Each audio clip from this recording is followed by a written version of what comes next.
Hello everyone. आज की video में हम शुरू करेंगे केमिस्ट्री में एक न्यू चैप्टर जिसका नाम है some basic concept of chemistry.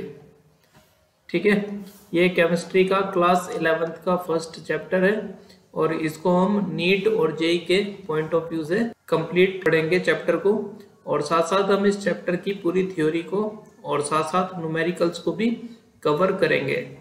ठीक है, तो देखिए हम इस चैप्टर में क्या करने वाले हैं। जैसे कि मैंने यहाँ पर लिखा है कि जो वीडियो में पढ़ाया जाएगा आपको इस चैप्टर के अंदर वो 100% एनसीईआरटी बेस्ड होगा। ठीक है ना, और मैं आपको कवर कराऊंगा ऑल थ्योरी एंड क्वेश्चन, जितने भी हर टॉपिक पर पॉसिबल क्वेश्चंस हैं जो कि क्वेश्चंस इंपॉर्टेंट है आपके कॉन्सेप्ट को क्लियर करने के लिए, उन क्वेश्चंस को मैं लेक्चर के दौरान ही आपको सोल्व करा दूंगा। बस आपको क्या करना है, आपको चैप्टर के साथ साथ अगर आप वीडियो को देख रहे हैं ना ध्यान से, तो आपको कॉपी पेन लेकर बैठना है और साथ साथ नोट्स को भी बनाना है, और जो भी क्वेश्चंस मैं इस वीडियो के दौरान आपको कराऊंगा वो सब क्वेश्चंस आपको कॉपी में नोट करने हैं।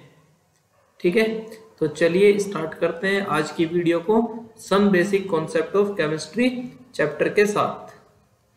तो देखिए सबसे पहला मेरा यहाँ पर क्वेश्चन है आपसे कि प्रिजर्वेटिव्स हम किसको कहते हैं। आपने कभी ना कभी ये वर्ड सुना ही होगा, प्रिजर्वेटिव्स क्या होते हैं। ठीक है, तो प्रिजर्वेटिव्स ऐसे केमिकल्स होते हैं, ऐसे केमिकल सब्सटेंसेस होते हैं जो फूड को प्रिजर्व करने के लिए यूज किए जाते हैं। ठीक है ना, प्रिजर्वेटिव ऐसे केमिकल सब्सटेंसेस होते हैं जो फूड को प्रिजर्व करने के लिए यूज किए जाते हैं। अब जो सबसे फेमस प्रिजर्वेटिव है जो आपको याद करना है, तो इसका एग्जाम्पल जो आपको लर्न करना है वो मैं आपको बता देता हूं, सोडियम बेंजोएट। सोडियम बेंजोएट, ठीक है ना, फॉर्मूला होता है बच्चों C6H5COONA। तो जो सोडियम बेंजोएट होता है तुम्हारे पास, वो सबसे इंपॉर्टेंट तुम्हारे पास जो सिलेबस में दिया हुआ है वो प्रिजर्वेटिव है। इसको फूड को ये तेरा लंबे समय तक खराब नहीं होने देता है, लंबे समय तक ये फूड को खराब होने नहीं देता है, सोडियम बेंजोएट। ठीक है ना, ये प्रिजर्वेटिव के रूप में यूज किया जाता है। ठीक है, इसके अलावा आप एक और प्रिजर्वेटिव को याद कर सकते हो, मैं आपको बता देता हूं। तो दूसरा प्रिजर्वेटिव है जो आपको याद करना है, सोडियम मेटा बाइसल्फाइड। ठीक है ना, आप एक प्रिजर्वेटिव ये याद रखेंगे, सोडियम मेटा बाइसल्फाइड।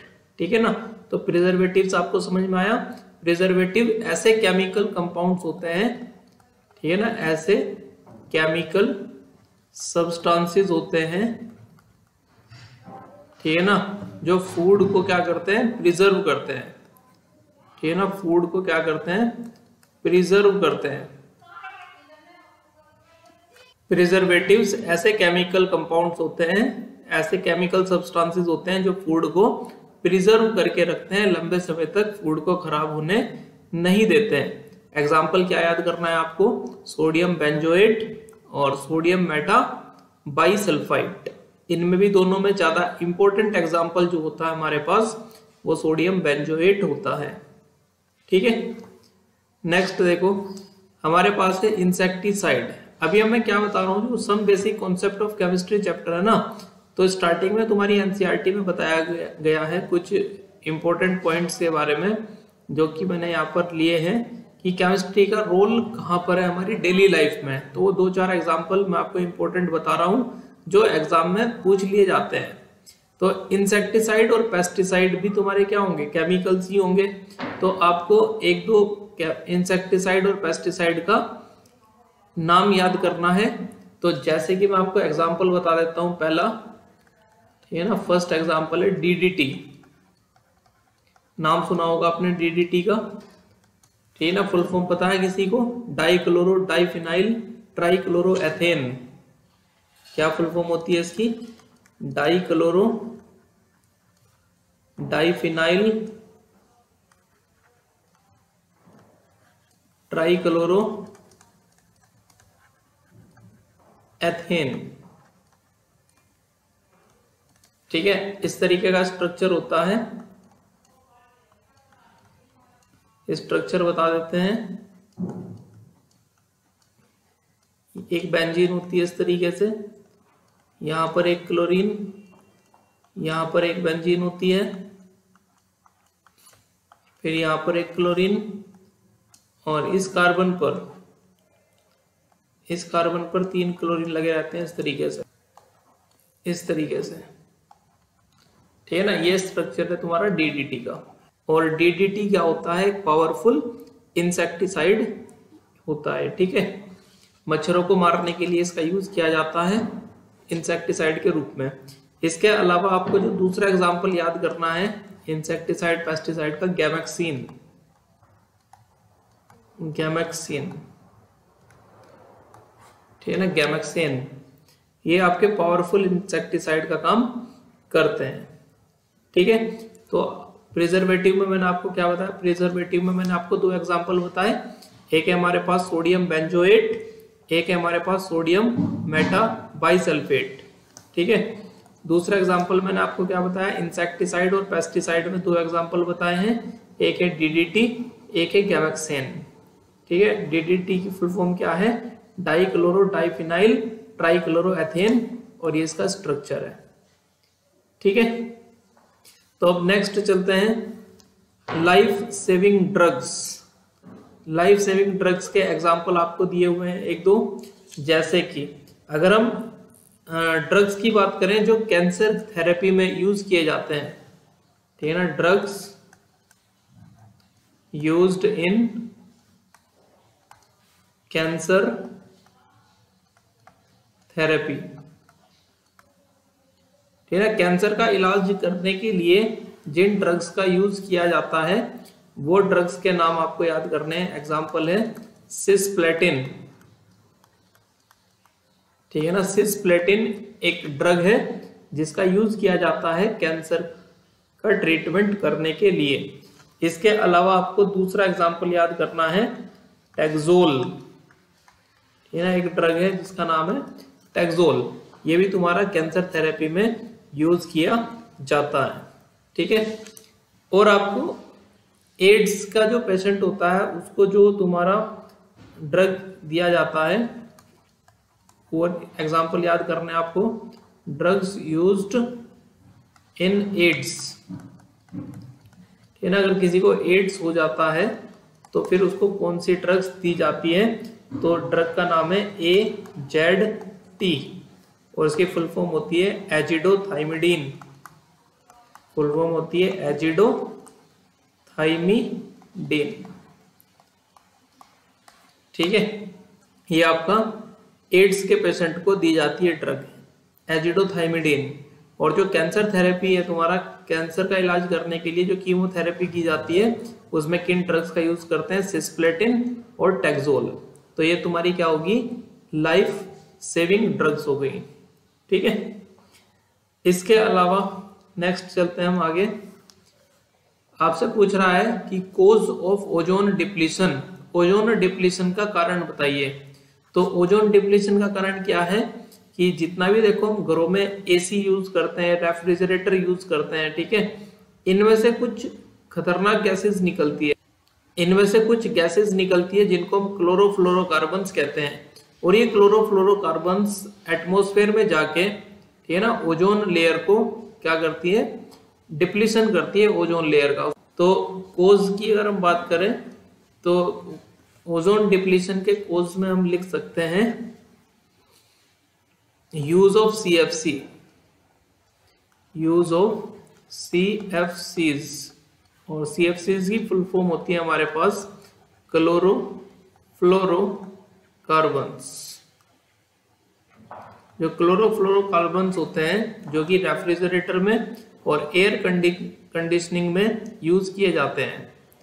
ठीक है, दूसरा हमारे पास एक क्वेश्चन आ सकता है कि ओजोन लेयर एटमॉस्फेयर की किस लेयर में, किस रीजन में पाई जाती है? ठीक है ना, ozone layer is found in, कौन से स्फीयर में ओजोन लेयर मिलती है हमको? तो इसका आंसर होता है stratosphere.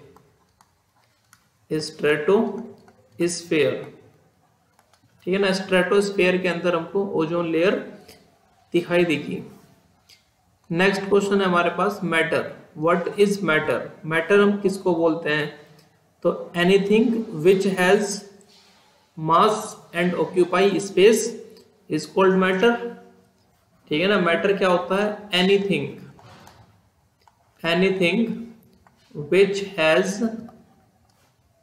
which has mass and occupying space, ठीक है ना। जो भी जिसके पास मास है और स्पेस को घेरता है उसको हम क्या बोलते हैं? मैटर, ठीक है ना। जैसे अगर मैटर के मैं एग्जांपल दूं तो एग्जांपल क्या हो गए? जैसे चेयर, ठीक है ना, चेयर, टेबल, ठीक है ना, बुक्स, समझ रहे, पेन, और भी बहुत सारी चीजें। तो जिसके पास भी मास होता है और स्पेस को घेरता है जो, उसको हम बोलते हैं मैटर, ठीक है। अगर हम अब बात करते हैं क्लासिफिकेशन ऑफ मैटर की, ठीक है ना, classification of matter based on physical state के बेस पर। अभी हम मैटर के जो क्लासिफिकेशन पढ़ेंगे, दो क्लासिफिकेशन पढ़ेंगे, एक होता है फिजिकल और एक होता है केमिकल। तो मैं आपको बता रहा हूं फिजिकल स्टेट के बेस पर मैटर का क्लासिफिकेशन। तो 3 टाइप का होता है ये, ठीक है। फिजिकल स्टेट के बेस पर सॉलिड, लिक्विड और गैस।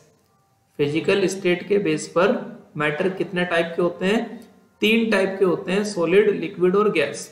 तो अगर मैं सॉलिड की बात करूं, देखो ये प्रॉपर्टीज लिखी है मैंने। जैसे सॉलिड की ये पहली प्रॉपर्टी है, दूसरी प्रॉपर्टी है, तीसरी प्रॉपर्टी है ना। सॉलिड किसको कहते हैं? उनकी प्रॉपर्टीज को यहाँ पर मैंने लिखा है। ये देखो 7th पॉइंट मैंने लिखे हैं सॉलिड के लिए।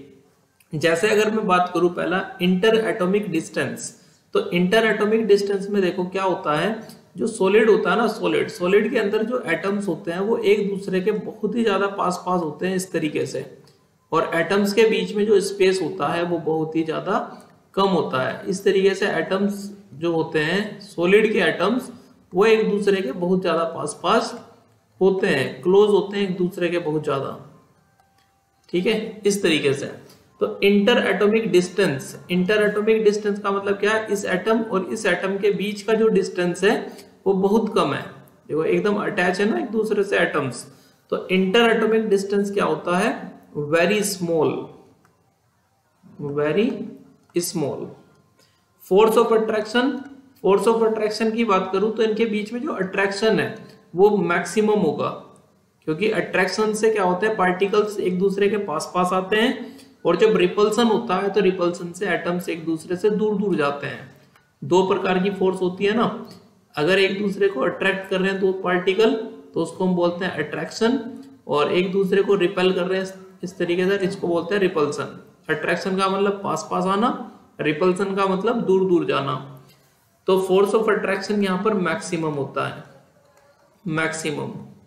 फोर्स ऑफ अट्रैक्शन मैक्सिमम है। और अगर इंटर एटॉमिक डिस्टेंस की बात करें तो वो मिनिमम होती है। वेरी स्मॉल का मतलब है मिनिमम, ठीक है। इंटर एटॉमिक डिस्टेंस मिनिमम होता है और फोर्स ऑफ अट्रैक्शन मैक्सिमम होती है। अगर हम बात करें वॉल्यूम की, तो भैया जो सॉलिड का वॉल्यूम होता है वो फिक्स होता है। आपने पढ़ा होगा सॉलिड का जो वॉल्यूम होता है वो फिक्स होता है और शेप भी फिक्स होती है। 9th क्लास में यही तो पढ़ा था हमने। सॉलिड किसको कहते हैं? जिसका शेप और वॉल्यूम फिक्स होता है उसको हम सॉलिड बोलते हैं।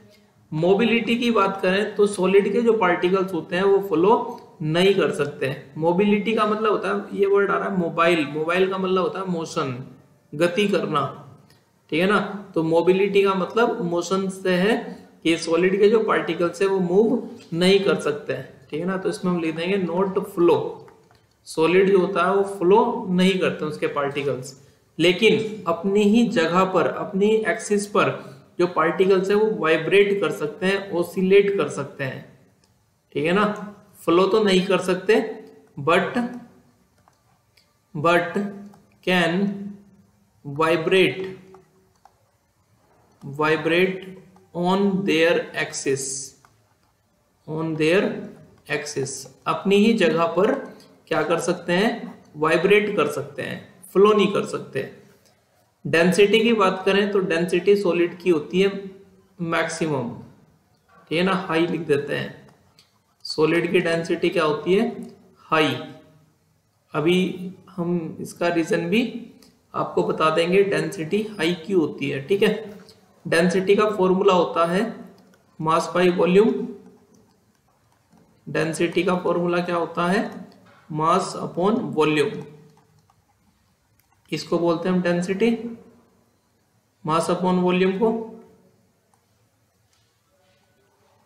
डेंसिटी होता है मास अपॉन वॉल्यूम, ठीक है। तो अगर मैं वॉल्यूम को फिक्स कर दूं, सॉलिड, लिक्विड और गैस में तीनों के वॉल्यूम को अगर मैं फिक्स कर दूं, तो number of particle equal volume में सॉलिड के अंदर ज्यादा होंगे। नंबर ऑफ पार्टिकल सॉलिड के अंदर ज्यादा होंगे, क्योंकि सॉलिड के जो एटम्स होते हैं वो एक दूसरे के ज्यादा पास होते हैं। तो ज्यादा पार्टिकल होंगे तो ज्यादा मास होगा, और ज्यादा मास होगा तो ज्यादा डेंसिटी होगी, ठीक है ना। वॉल्यूम को फिक्स करके अगर हम मास को कंपेयर करेंगे तो इक्वल वॉल्यूम में, सॉलिड, लिक्विड और गैस के इक्वल वॉल्यूम में नंबर ऑफ पार्टिकल सॉलिड के अंदर ज्यादा होंगे। नंबर ऑफ पार्टिकल ज्यादा का मतलब मास ज्यादा, और मास ज्यादा तो डेंसिटी ज्यादा। समझ रहे हो। तो अभी आप याद रखो, डेंसिटी हाई होती है सॉलिड की। अगर हम कंप्रेसिबिलिटी की बात करें तो कंप्रेसिबिलिटी का मतलब है दबाने से, सॉलिड को दबाया नहीं जा सकता है, तो ये होते हैं नॉट कंप्रेसिबल। नॉट कंप्रेसिबल, आप सॉलिड को दबा नहीं सकते, ठीक है। तो ये सॉलिड की प्रॉपर्टीज हो गई। इंटर एटॉमिक डिस्टेंस होता है मिनिमम, फोर्स ऑफ अट्रैक्शन होती है मैक्सिमम, वॉल्यूम और शेप होती है फिक्स। मोबिलिटी की बात करें तो सॉलिड के पार्टिकल फ्लो नहीं करते हैं, लेकिन अपनी ही एक्सिस पर वाइब्रेट कर सकते हैं पार्टिकल्स, ठीक है। डेंसिटी हाई होती है सॉलिड की। और अगर हम बात करें कंप्रेसिबिलिटी की, तो हम दबा नहीं सकते सॉलिड को, तो नॉट कंप्रेसिबल, ठीक है। अब हम बात करते हैं नेक्स्ट लिक्विड की, ठीक है ना। अब लिक्विड की प्रॉपर्टीज आप पढ़ने से पहले मैं चाहता हूं कि आप गैस के बारे में जानो, उसके बाद में थर्ड नंबर पर आपको लिक्विड बताता हूं, ठीक है। तो देखो बच्चों, गैस में क्या होता है, गैस में जो पार्टिकल्स होते हैं वो एक दूसरे से काफी दूर होते हैं। इस तरीके से जो गैस के एटम्स होते हैं इस तरीके से, या मॉलिक्यूल्स होंगे, वो एक दूसरे से इस तरीके से काफी दूर होते हैं। तो इनके बीच में कोई फोर्स काम नहीं करती है, आप ये भी मान सकते हो, ठीक है ना। तो इंडिपेंडेंटली ये मूव कर सकते हैं जो गैस के पार्टिकल्स हैं। तो आप देख रहे हो पार्टिकल्स के बीच में, या मॉलिक्यूल्स भी हो सकते हैं, ये इनके बीच में जो डिस्टेंस है वो बहुत ज्यादा है। सॉलिड में तो ये बिल्कुल एकदम पास से अटैच थे एक दूसरे से, अब ये एक दूसरे से अलग अलग है। तो इंटर एटॉमिक डिस्टेंस होता है गैस में मैक्सिमम, सॉलिड में क्या था, ये मिनिमम था, ठीक है। सॉलिड में डिस्टेंस मिनिमम था, गैस में डिस्टेंस मैक्सिमम है, मैक्सिमम। अगर हम फोर्स ऑफ अट्रैक्शन की बात करें तो अट्रैक्शन तो इनके बीच में है ही नहीं। अगर अट्रैक्शन होता तो ये एक दूसरे के पास होते हैं, ठीक है, फिर ये इंडिपेंडेंटली मूव नहीं कर पाते हैं। तो फोर्स ऑफ अट्रैक्शन मिनिमम होता है गैस के केस में। गैस के केस में फोर्स ऑफ अट्रैक्शन कैसी होती है, मिनिमम। अगर हम वॉल्यूम की बात करें तो गैस का वॉल्यूम फिक्स नहीं होता, नॉट फिक्स, क्योंकि जिस भी कंटेनर में आप गैस को रखते हो, गैस उस कंटेनर का वॉल्यूम ऑक्यूपाई कर लेती है। अगर आपने एक छोटा कंटेनर लिया और इसके अंदर गैस को फिल कर दिया, और अगर आप एक बड़ा कंटेनर ले लो इससे और सेम अमाउंट गैस का इसके अंदर भर दो, तो जितना इस कंटेनर का वॉल्यूम होगा वही गैस का वॉल्यूम कहलाएगा, ठीक है ना। तो अगर हम वॉल्यूम ऑफ गैस की बात करें, मैं ऊपर लिख देता हूं यहाँ पे, वॉल्यूम ऑफ गैस की अगर मैं बात करूं तो गैस का वॉल्यूम क्या होता है, वॉल्यूम ऑफ कंटेनर के बराबर होता है। वॉल्यूम ऑफ कंटेनर के बराबर होता है। जिस साइज का आप क्या लोगे, कंटेनर लोगे, ठीक है ना, उस कंटेनर का वॉल्यूम जितना होगा गैस का वॉल्यूम भी उतना ही हो जाता है। ठीक है, तो इसलिए हम कहेंगे कि गैस का जो वॉल्यूम है वो फिक्स नहीं होता, और गैस की शेप भी फिक्स नहीं होती, नॉट फिक्स, है ना। गैस की शेप भी फिक्स नहीं होती है। ठीक है, मोबिलिटी की अगर बात करें तो गैस के मॉलिक्यूल्स फ्लो कर सकते हैं, बहुत ज्यादा फास्ट फ्लो करते हैं। ठीक है ना, सबसे ज्यादा जो मोबिलिटी पाई जाती है वो गैस में ही पाई जाती है, फिर गैस के से कम लिक्विड में, और सबसे कम सॉलिड में। तो मोबिलिटी क्या होती है, मैक्सिमम होती है, ठीक है ना, हाई। ठीक है ना, गैस के मॉलिक्यूल्स मूव कर सकते हैं। डेंसिटी की बात करें तो देखो, अगर मैं यहाँ पर आप पार्टिकल्स देख रहे हो ना, दूर दूर है, मैंने भी कहा था ना सॉलिड, लिक्विड और गैस में वॉल्यूम को फिक्स करके मास को देखो तो डेंसिटी का पता चल जाएगा। तो इक्वल वॉल्यूम में गैस के, अगर हम गैस की बात करेंगे तो नंबर ऑफ पार्टिकल्स कम आएंगे, और पार्टिकल्स कम आएंगे क्योंकि दूर दूर है इसलिए कम आएंगे, और कम आएंगे तो इनका फिर मास भी कम होगा, मास कम होगा तो डेंसिटी भी कम होगी, ठीक है ना। तो गैस की डेंसिटी क्या होती है तुम्हारी, मिनिमम होती है, या लो कह सकते हो, ठीक है, लो। और कंप्रेसिबिलिटी की बात करें तो गैस को बच्चों दबाया जा सकता है, कि अगर मैं एक कंटेनर ये लूं और इसके अंदर मान लो हमने यहाँ पे एक गैस फिल कर रखी है, ये गैस है, समझ रहे हो, और ये तुम्हारा यहाँ पर हमने मान लो कि पिस्टन लगाया एक, यहाँ पर हमने कंटेनर के ऊपर लगा दिया एक पिस्टन, ठीक है ना, ये पिस्टन लगा दिया हमने यहाँ पे, इससे हम दबा सकते हैं इस गैस को। तो दबाने के बाद क्या होगा, दबाने के बाद मान लो ये पिस्टन यहाँ पर आ गया इस तरीके से, ठीक है ना, तो गैस के जो पार्टिकल्स है वो एक दूसरे के ज्यादा पास पास आ जाएंगे इसमें, तो गैस को कंप्रेस किया जा सकता है, ठीक है ना, हाईली कंप्रेसेबल गैस क्या होती है, हाईली कंप्रेसेबल होती है, ठीक है ना, गैस को कंप्रेस किया जा सकता है। तो क्या बताया मैंने, इंटर एटॉमिक डिस्टेंस गैस के केस में क्या होता है, मैक्सिमम, दूर दूर होते हैं पार्टिकल्स, तो फोर्स ऑफ अट्रैक्शन क्या हो जाएगी, मिनिमम हो जाएगी। वॉल्यूम की और शेप की बात करें तो दोनों ही फिक्स नहीं होती है, मोबिलिटी हाई है, ठीक है ना, सबसे ज्यादा मोबिलिटी गैस के अंदर पाई जाती है। और डेंसिटी की बात करें, डेंसिटी इनकी कम होती है, क्योंकि गिवन वॉल्यूम में नंबर ऑफ पार्टिकल कम होंगे गैस के, तो उनका मास कम होगा तो डेंसिटी कम होगी। और कंप्रेसिबिलिटी की बात करें तो हाईली कंप्रेसिबल होती है गैस। अब हम थर्ड नंबर पर पढ़ते हैं लिक्विड को, ठीक है ना। तो लिक्विड में क्या होता है, देखो जो पार्टिकल्स होते हैं वो एक दूसरे से बहुत ज्यादा दूर दूर नहीं होते हैं। अगर बात करें, कंपेयर करें हम, अगर हम कंपेयर करें, ठीक है, अगर हम कंपेयर करें किससे, सॉलिड से, तो सॉलिड में तो पार्टिकल्स बहुत ज्यादा पास पास थे, ठीक है ना, लेकिन गैस में थोड़ा पार्टिकल दूर दूर होंगे, और गैस में इससे भी ज्यादा दूर दूर होते हैं, गैस में सबसे ज्यादा दूर दूर होते हैं पार्टिकल्स, ठीक है। तो लिक्विड में इंटर एटॉमिक डिस्टेंस क्या होगा, सॉलिड से ज्यादा और गैस से कम, तो हम कह सकते हैं between solid and gas, solid और गैस के बीच में होता है, ठीक है ना। सॉलिड से क्या होगा, सॉलिड से ज्यादा होगा और गैस से कम होगा, ठीक है। फोर्स ऑफ अट्रैक्शन की बात करें तो between solid and gas, solid और गैस से ज्यादा, ठीक है। फोर्स ऑफ अट्रैक्शन की बात करें ना तो सॉलिड से ज्यादा, है ना, इस तरीके से पढ़ना इसको, सॉलिड से ज्यादा, इंटर एटॉमिक डिस्टेंस सॉलिड से ज्यादा, गैस से कम, गैस से कम। फोर्स ऑफ अट्रैक्शन क्या होती है, फोर्स ऑफ अट्रैक्शन सॉलिड से, सॉलिड में तो बहुत ज्यादा फोर्स ऑफ अट्रैक्शन है, तो सॉलिड से कम होती है, और गैस से ज्यादा होती है, ठीक है।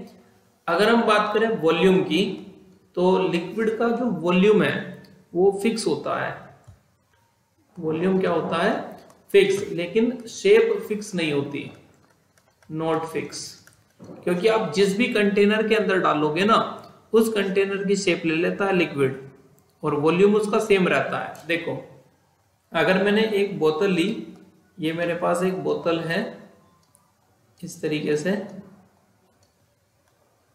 ठीक है, और इसमें मैंने एक लिक्विड को फिल किया। मान लो मेरे पास ये एक लीटर लिक्विड है मेरे पास, इसका वॉल्यूम कितना है 1 लीटर। अब मैंने इसको इस तरीके के कंटेनर में डाला, ये मेरे पास दूसरा कंटेनर है इस तरीके का, यही मैंने लिक्विड निकालकर सब इसके अंदर डाल दिया इस तरीके से। तो इसका वॉल्यूम अब भी रहेगा तो 1 लीटर ही। अगर 1 लीटर ये पानी था बोतल के अंदर, तो दूसरे कंटेनर के अंदर भी तो इसका जो वॉल्यूम है वो 1 लीटर ही रहेगा पानी का। या पानी ज्यादा हो जाएगा या कम हो जाएगा, तो पानी कम ज्यादा तो नहीं होगा, तो पानी तो 1 लीटर ही रहेगा। लेकिन इसका क्या चेंज हो जाएगा, शेप चेंज हो जाएगा। क्योंकि यहाँ पर जो पानी था उसने बोतल की शेप को लिया हुआ था, और अब क्या हुआ, इस कंटेनर की शेप को पानी ने ऑक्यूपाई कर लिया। तो जिस कंटेनर में आप रखोगे उस कंटेनर की शेप ले लेता है लिक्विड, वॉल्यूम फिक्स रहता है। अब जैसे कि आप जानते हो तो लिक्विड फ्लो भी कर सकता है, ठीक है, मोबिलिटी इसमें होती है।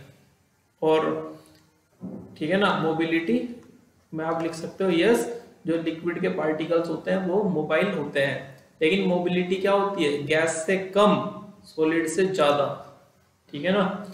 गैस से मोबिलिटी में आप ऐसे लिख सकते हो, गैस में सबसे ज्यादा होती है, फिर लिक्विड में, और सॉलिड में सबसे कम होती है। मोबिलिटी गैस में सबसे ज्यादा, फिर लिक्विड में, फिर उसके सबसे कम होती है सॉलिड में। मतलब सॉलिड में तो मोबाइल होती ही नहीं, मूव नहीं कर पाते पार्टिकल्स, केवल वाइब्रेट करते हैं अपनी एक्सिस पर। डेंसिटी की बात करें तो वो भी बिटवीन होती है, बिटवीन सॉलिड एंड गैस, ठीक है ना।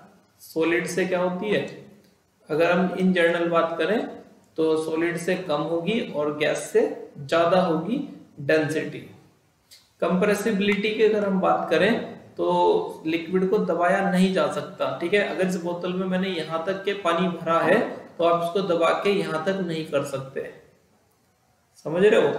तो ये भी तुम्हारा not compressible, not compressible, compress नहीं किया जा सकता है लिक्विड को भी, ठीक है जी। तो हमने क्या क्या पढ़ा, देखो हमने सॉलिड की प्रॉपर्टीज पढ़नी, यहाँ पे हम पढ़ रहे हैं मैटर का क्लासिफिकेशन, ठीक है ना। और किस बेस पर पढ़ रहे हैं, फिजिकल स्टेट के बेस पर। तो फिजिकल स्टेट के बेस पर हमने बताया मैटर 3 प्रकार का है, सॉलिड, ठीक है ना, लिक्विड और गैस, ठीक है। अब हम पढ़ेंगे मैटर का केमिकल क्लासिफिकेशन। फिजिकल क्लासिफिकेशन हमने पूरा कंप्लीट कर लिया है, अब हम केमिकल क्लासिफिकेशन की बात करते हैं मैटर की। तो देखो केमिकल क्लासिफिकेशन के बेस पर ये 2 प्रकार का है, एक होता है मिक्सचर और एक होता है हमारे पास प्योर सब्सटेंस। एक होता है हमारे पास मिक्सचर, एक होता है प्योर सब्सटेंस, ठीक है। तो मिक्सचर का मतलब क्या होता है, मिक्सचर का मतलब होता है वेरिएबल कंपोजिशन। मिक्सचर का मतलब क्या होता है, वेरिएबल कंपोजिशन, वेरिएबल कंपोजिशन, ठीक है ना। वेरिएबल कंपोजिशन का मतलब क्या होता है कि कोई भी मिक्सचर 2 या 2 से ज्यादा चीजों को आप मिला दो और वो किसी फिक्स रेशो में ना हो, ठीक है ना। तो उसकी जो रेशो होती है वो वेरिएबल होती है, कभी ज्यादा होगी कहीं पर कम होगी, तो इस तरीके से होती है, तो उसको मिक्सचर बोलते हैं, ठीक है ना। वेरिएबल कंपोजिशन जब होती है, जब किसी एलिमेंट का, ठीक है ना, मिक्सचर के अंदर की रेशो जो होता है वो फिक्स नहीं होता, तो उसको मिक्सचर बोल देते हैं। जैसे कि एयर की बात कर लो तो एयर में जो गैसेस का परसेंटेज है वो हर जगह पर सेम नहीं होता, कहीं पर मान लो ऑक्सीजन ज्यादा है, कहीं पर किसी दूसरी जगह पर चले जाओ वहां पे कोई दूसरी गैस ज्यादा अमाउंट में हो सकती है। जैसे यहाँ पर CO2 का अमाउंट और किसी दूसरी जगह पर CO2 का अमाउंट वेरी कर सकता है एयर के अंदर, तो वो क्या हो जाएगा, तुम्हारा वेरिएबल कंपोजिशन हो जाएगी एयर में, तो उसको मिक्सचर बोलते हैं। समझ में आ रही है बात। अब जो मिक्सचर होता है हमारे पास वो 2 प्रकार की होती है, एक होता है होमोजीनियस मिक्सचर और एक होता है हमारे पास हेट्रोजीनियस मिक्सचर। एक होती है होमोजीनियस मिक्सचर, एक होती है हमारे पास हेट्रोजीनियस मिक्सचर। होमोजीनियस मिक्सचर हम किसको बोलते हैं, जब जो पार्टिकल्स होते हैं वो यूनिफॉर्मली डिस्ट्रीब्यूट हो जाते हैं, ठीक है ना, यूनिफॉर्मली डिस्ट्रीब्यूट हो जाते हैं मिक्स सॉल्यूशन के अंदर, तो उसको होमोजीनियस मिक्सचर हम बोलते हैं।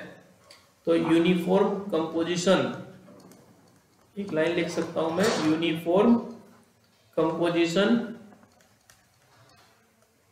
यूनिफॉर्म कंपोजिशन थ्रू आउट,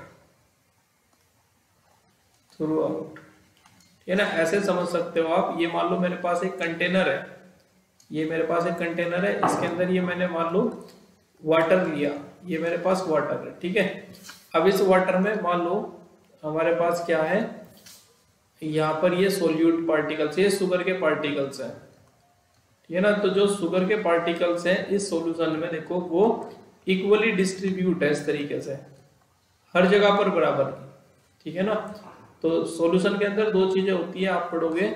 ये तो मान लो तुम्हारा सॉल्वेंट हो गया, ठीक है ना। एक होता है सॉल्वेंट, सॉल्वेंट के रूप में मैंने लिया है वाटर। जो ज्यादा क्वांटिटी में होता है उसको सॉल्वेंट कहते हैं, जो कम क्वांटिटी में होता है उसको सोल्यूट कहते हैं। और ये मान लो सोल्यूट है फॉर एग्जांपल शुगर। तो पानी के अंदर जब तुम शुगर को ऐड करोगे तो शुगर के पार्टिकल्स इक्वली डिस्ट्रीब्यूट हो जाएंगे इसके अंदर, शुगर के पार्टिकल इक्वली डिस्ट्रीब्यूट हो जाएंगे, यूनिफॉर्मली डिस्ट्रीब्यूट हो जाएंगे थ्रू आउट। तो ये मिक्सचर कैसी कहलाएगी, होमोजीनियस मिक्सचर कहलाएगी, ठीक है। वहीं अगर हम बात करें हेट्रोजीनियस मिक्सचर की, तो इसमें कंपोजिशन सेम नहीं होता पूरे सॉल्यूशन में।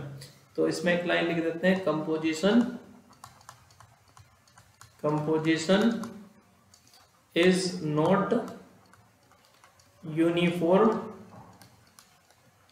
यूनिफॉर्म थ्रू आउट, मतलब पूरे के पूरे सॉल्यूशन में जो कंपोजिशन है सोल्यूट का वो सेम नहीं होगा। जैसे आप इसका एक एग्जांपल ऐसे समझना, ये मान लो मेरे पास कंटेनर है और इस कंटेनर के अंदर ये मैंने क्या फिल किया, वाटर को फिल किया। मान लो ये सॉल्वेंट है तुम्हारा, ठीक है ना, वाटर है सॉल्वेंट। अब इसके अंदर मान लो सोल्यूट क्या है पर है, यहाँ पर सोल्यूट ज्यादा है, फिर मान लो यहाँ पर सोल्यूट कम है, फिर यहाँ पर सोल्यूट ज्यादा है। तो इस तरीके से मान लो कंपोजिशन है, देखो यूनिफॉर्मली डिस्ट्रीब्यूट नहीं है, कहीं पर सोल्यूट ज्यादा है। जैसे कि अगर मैं बात करूं इस रीजन में सोल्यूट ज्यादा है और इस वाले रीजन में सोल्यूट थोड़े कम है, यहाँ पर और थोड़े कम है, तो इक्वली डिस्ट्रीब्यूट नहीं है। तो इस मिक्सचर को हम क्या बोलेंगे, हेट्रोजीनियस मिक्सचर बोलेंगे। अब होमोजीनियस मिक्सचर के अगर तुम एग्जांपल्स की बात करो, होमोजीनियस मिक्सचर के अगर तुम एग्जांपल्स की बात करो तो क्या लिखोगे, शुगर सॉल्यूशन लिख सकते हो, शुगर सॉल्यूशन, ठीक है ना। एयर भी लिख सकते हो, एयर भी तुम्हारा होमोजीनियस मिक्सचर होती है, एयर भी इक्वली डिस्ट्रीब्यूट रहती है हर जगह पर, ठीक है ना, एयर।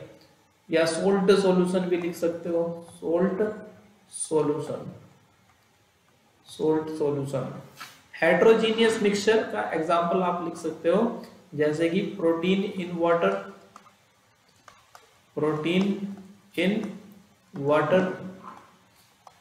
ठीक है ना। ये एग्जांपल हो जाएगा किसका, हेट्रोजीनियस का। पानी के अंदर प्रोटीन शेक बनाते हैं ना जब, तो प्रोटीन को जब हम वाटर के अंदर मिक्स करेंगे तो हेट्रोजीनियस मिक्सचर बनाएगा। जितना हमारे पास सिरप आता है खांसी के लिए, है ना, फीवर के लिए, सिरप जितने भी होते हैं पीने के लिए, कफ सिरप वगैरह, वो सब हेट्रोजीनियस मिक्सचर होते हैं। इसीलिए इनके ऊपर भी आपने देखा होगा लेबल एक लिखा रहता है, शेक वेल बिफोर यूज। आपको यूज करने से पहले बोतल को अच्छी तरीके से पहले शेक करना चाहिए, उसके बाद यूज करना चाहिए, क्योंकि ये हेट्रोजीनियस मिक्सचर होता है और इसमें सोल्यूट का जो डिस्ट्रीब्यूशन है वो इक्वली नहीं हो पाता। तो जिससे आप शेक करोगे, शेकिंग करने के बाद पार्टिकल्स इक्वली डिस्ट्रीब्यूट हो जाए, तो इसलिए उस पर ये लिखा रहता है, ठीक है। तो मिक्सचर समझ में आ गई। वेरिएबल कंपोजिशन होती है मिक्सचर, दो प्रकार की होती है, होमोजीनियस और हेट्रोजीनियस। होमोजीनियस मिक्सचर क्या बताया मैंने, यूनिफॉर्म कंपोजिशन होगा थ्रू आउट। जैसे कि एक डायग्राम बना के भी दिखाया मैंने आपको, शुगर के जो पार्टिकल्स है वो इक्वली डिस्ट्रीब्यूट है सॉल्वेंट के अंदर। तो शुगर सॉल्यूशन हो गया, एयर हो गया, सोल्ट सॉल्यूशन हो गया, ये सब होमोजीनियस मिक्सचर के एग्जांपल होते हैं। हेट्रोजीनियस मिक्सचर में कंपोजिशन जो है वो यूनिफॉर्म नहीं होगी थ्रू आउट, जैसे प्रोटीन इन वाटर, सिरप, कहीं पर सोल्यूट ज्यादा होता है, कहीं पर कम होता है, इस तरीके से। ठीक है, वही अब हम दूसरा टाइप पढ़ते हैं केमिकल क्लासिफिकेशन में। एक तो हो गया तुम्हारा, पहला हो गया मिक्सचर और दूसरा हो गया प्योर सब्सटेंसेस। ठीक है ना। अब प्योर सब्सटेंसेस तुम्हारे दो प्रकार के हैं, एक होता है एलिमेंट और एक होता है कंपाउंड। ठीक है ना। अब प्योर एलिमेंट हम उनको बोलते हैं, प्योर सब्सटेंसेस हम उनको कहते हैं जिसमें फिक्स्ड कंपोजिशन होती है। तो यहाँ पर मैं लिख सकता हूं फिक्स्ड कंपोजिशन। क्या होती है? फिक्स्ड कंपोजिशन होती है, तो उसको बोलते हैं प्योर सब्सटेंस, मतलब रेशो फिक्स रहता है। अब एलिमेंट्स कंपाउंड्स क्या है? एलिमेंट तो उनको बोलते हैं जिनको डिकम्पोज नहीं किया जा सकता और ज्यादा सिंपल सब्सटेंसेस में। एलिमेंट्स, ठीक है ना, वो सब्सटेंस है तुम्हारे जिनको हम डिकम्पोज करके और सिंपल फॉर्म में नहीं ला सकते हैं, ये पहले से ही तुम्हारे सिंपलेस्ट फॉर्म में मिलेंगे। तो इसमें लिख सकते हो आप can not be decompose, can not be decompose into simpler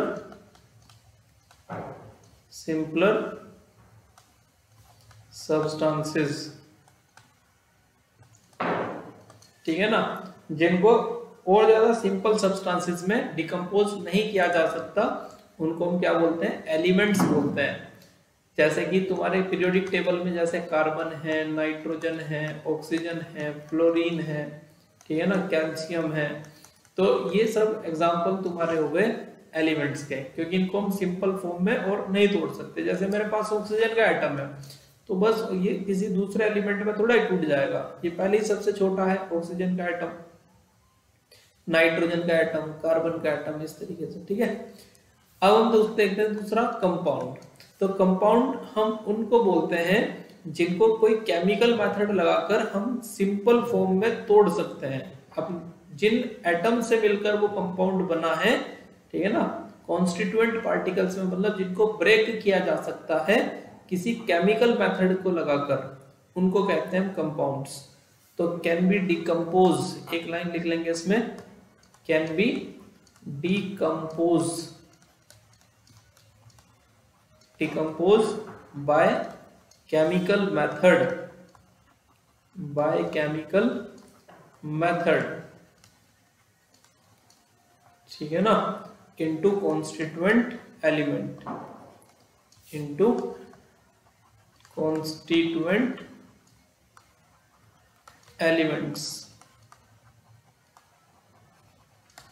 तो कंपाउंड ऐसे तुम्हारे सब्सटेंसेस होते हैं जिनको केमिकल मेथड लगाकर डिकम्पोज किया जा सकता है।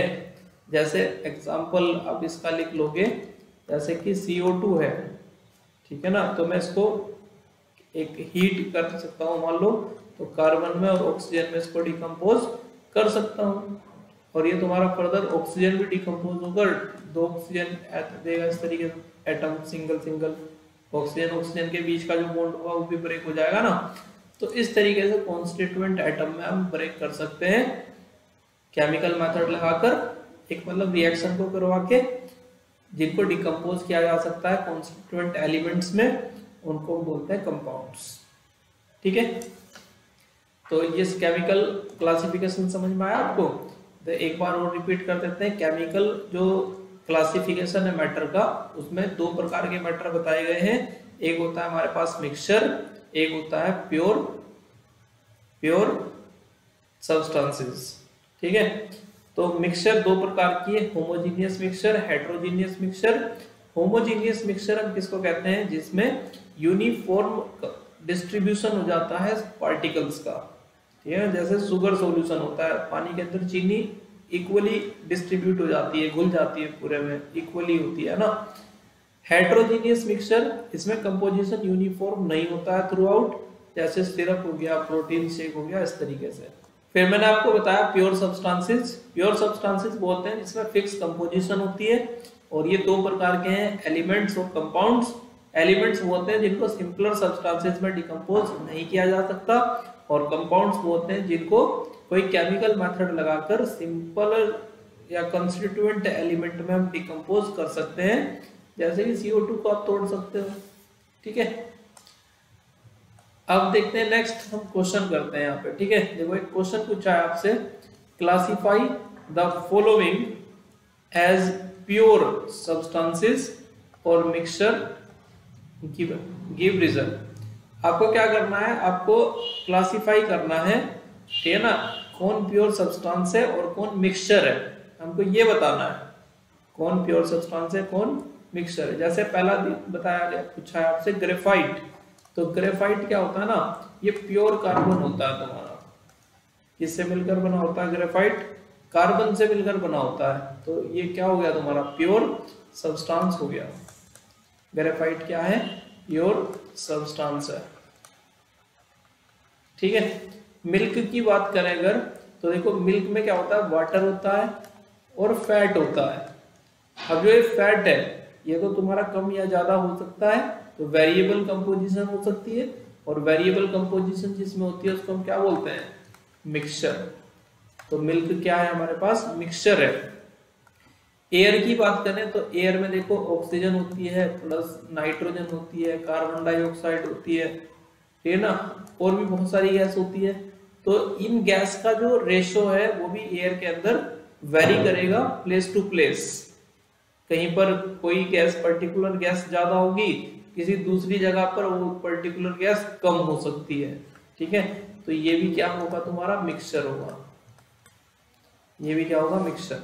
डायमंड भी तुम्हारा प्योर कार्बन ही होता है, ठीक है ना, तो इसको हम क्या कहेंगे, प्योर सब्सटेंस कहेंगे, इसको भी हम क्या कहेंगे, प्योर सब्सटेंस कहेंगे, ठीक है।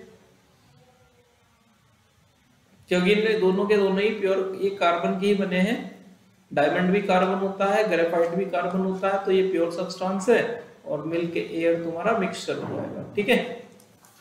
नेक्स्ट क्वेश्चन पे चलते हैं, identify the following as homogeneous and heterogeneous mixture. आपको होमोजीनियस और हेट्रोजीनियस मिक्सचर को आइडेंटिफाई करना है। जैसे कि एरेटेड ड्रिंक, एरेटेड ड्रिंक मतलब सॉफ्ट ड्रिंक्स होती है, जो कोल्ड ड्रिंक वगैरह तुम्हारी वो आ जाती है इसके अंदर, सॉफ्ट ड्रिंक्स, ठीक है। तो सॉफ्ट ड्रिंक्स में हम क्या करते हैं, इसमें CO2 गैस को पास किया जाता है। कौन सी गैस पास करते हैं, CO2 गैस को पास करते हैं पानी के अंदर, ठीक है ना, सॉल्यूशन के अंदर।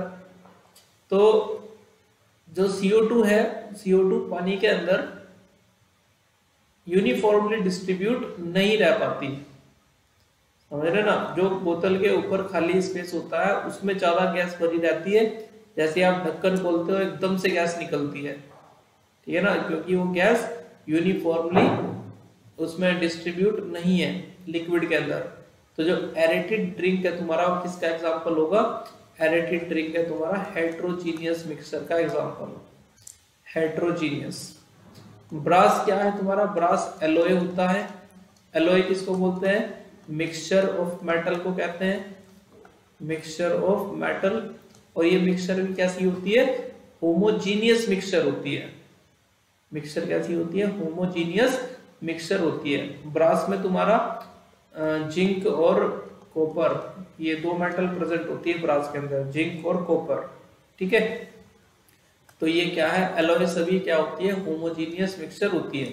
शुगर डिसोल्व इन वाटर, अब पानी के अंदर शुगर को डिसोल्व कर दोगे तो क्या होगा, होमोजीनियस मिक्सचर होगी, इक्वली डिस्ट्रीब्यूट हो जाएगी शुगर। जबकि अगर ऑयल को आप पानी के अंदर डिसोल्व करोगे तो ऑयल पानी के अंदर नहीं घुल पाता, तो मिक्सचर कैसी बनेगी, हेट्रोजीनियस बनेगी। अल्कोहल पानी के अंदर घुल जाती है तो मिक्सचर कैसी बनेगी, होमोजीनियस बनेगी। आयरन एंड सैंड, ठीक है ना, सैंड एंड आयरन फिलिंग, ये किसका एग्जांपल है, ये भी एक दूसरे में नहीं मिल पाते, तो ये भी हेट्रोजीनियस मिक्सचर का एग्जांपल होता है, सैंड एंड आयरन फिलिंग, ठीक है। नेक्स्ट चलते हैं, देखो अब हम बात करते हैं international system of units, SI system. ये आपने फिजिक्स में भी पढ़ा होगा, ठीक है ना। SI यूनिट्स तो बहुत इंपॉर्टेंट है, याद कर लेना। जैसे अगर हम बात करें, यहाँ पर मैंने फिजिकल क्वांटिटीज लिखी है, ये 7 फिजिकल क्वांटिटीज है, उनके सिंबल्स यहाँ पर लिखे हैं। नेम ऑफ SI यूनिट, ठीक है ना। जो उनकी एसआई यूनिट है उनके नाम यहाँ पर लिखे गए हैं और एसआई यूनिट का सिंबल वो अगले कॉलम में लिखा गया है। तो जैसे पहली है हमारे पास लेंथ, लेंथ का सिंबल क्या होता है, एल, ये एल है, ठीक है। और इसका यूनिट क्या है लेंथ का, मीटर, और मीटर का सिंबल है एम। दूसरी है मास, मास का जो सिंबल है वो होता है एम और इसकी यूनिट होती है किलोग्राम, किलोग्राम का सिंबल है केजी। नेक्स्ट फिजिकल क्वांटिटी है टाइम, टाइम का सिंबल है टी, इसकी ऐसा यूनिट होती है सेकंड और सेकंड का सिंबल है एस। करंट, ठीक है ना, इलेक्ट्रिक करंट, सिंबल है करंट का आई, यूनिट होती है एम्पियर और एम्पियर का सिंबल क्या है ए। नेक्स्ट है टेम्परेचर, टेम्परेचर को कैपिटल टी से डिनोट करते हैं, ऐसा यूनिट होती है केल्विन, केल्विन का सिंबल है के। अमाउंट ऑफ सब्सटेंस को एन से रिप्रेजेंट करते हैं, ठीक है ना। अमाउंट ऑफ सब्सटेंस मतलब ये मोल है, तो इसकी ऐसा यूनिट क्या होती है मोल। मोल में हम अमाउंट ऑफ सब्सटेंस को मोल में रिप्रेजेंट करेंगे और मोल की यूनिट मोल ही होती है। नेक्स्ट है ल्यूमिनस इंटेंसिटी एलवी, इसका सिंबल होता है, यूनिट होती है ऐसा यूनिट कैंडेला और कैंडेला का सिंबल है सी डी, ठीक है ना। तो ये आप याद कर लेंगे एसआई सिस्टम में, ठीक है ना, जो यूनिट्स हैं। नेक्स्ट हम देखते हैं साइंटिफिक नोटेशन। तो साइंटिफिक नोटेशन देखिए क्या होता है। साइंटिफिक नोटेशन में हम क्या करते हैं, जो हमारे पास बहुत बड़े बड़े नंबर होते हैं, बहुत बड़े बड़े नंबर होते हैं, उनको हम छोटा करके लिख सकते हैं, ठीक है ना। तो साइंटिफिक नोटेशन में देखो किसी भी नंबर को एक फॉर्मेट होता है हमारे पास, उस फॉर्मेट में हम रिप्रेजेंट करते हैं किसी भी नंबर को, जैसे कि n इंटू 10 की पावर n। जब हम इस फॉर्मेट में किसी भी नंबर को लिखते हैं तो उसको बोलते हैं साइंटिफिक नोटेशन, ये ना, ये फॉर्मेट है। और इसमें जो डेसिमल पॉइंट है वो फर्स्ट नॉन डिजिट नंबर के बाद होना चाहिए। डेसिमल जब हम साइंटिफिक नोटेशन में लिखते हैं तो जो डेसिमल पॉइंट होता है हमारे पास, डेसिमल पॉइंट वो कहां पर होना चाहिए, लेफ्ट से first non digit, non zero digit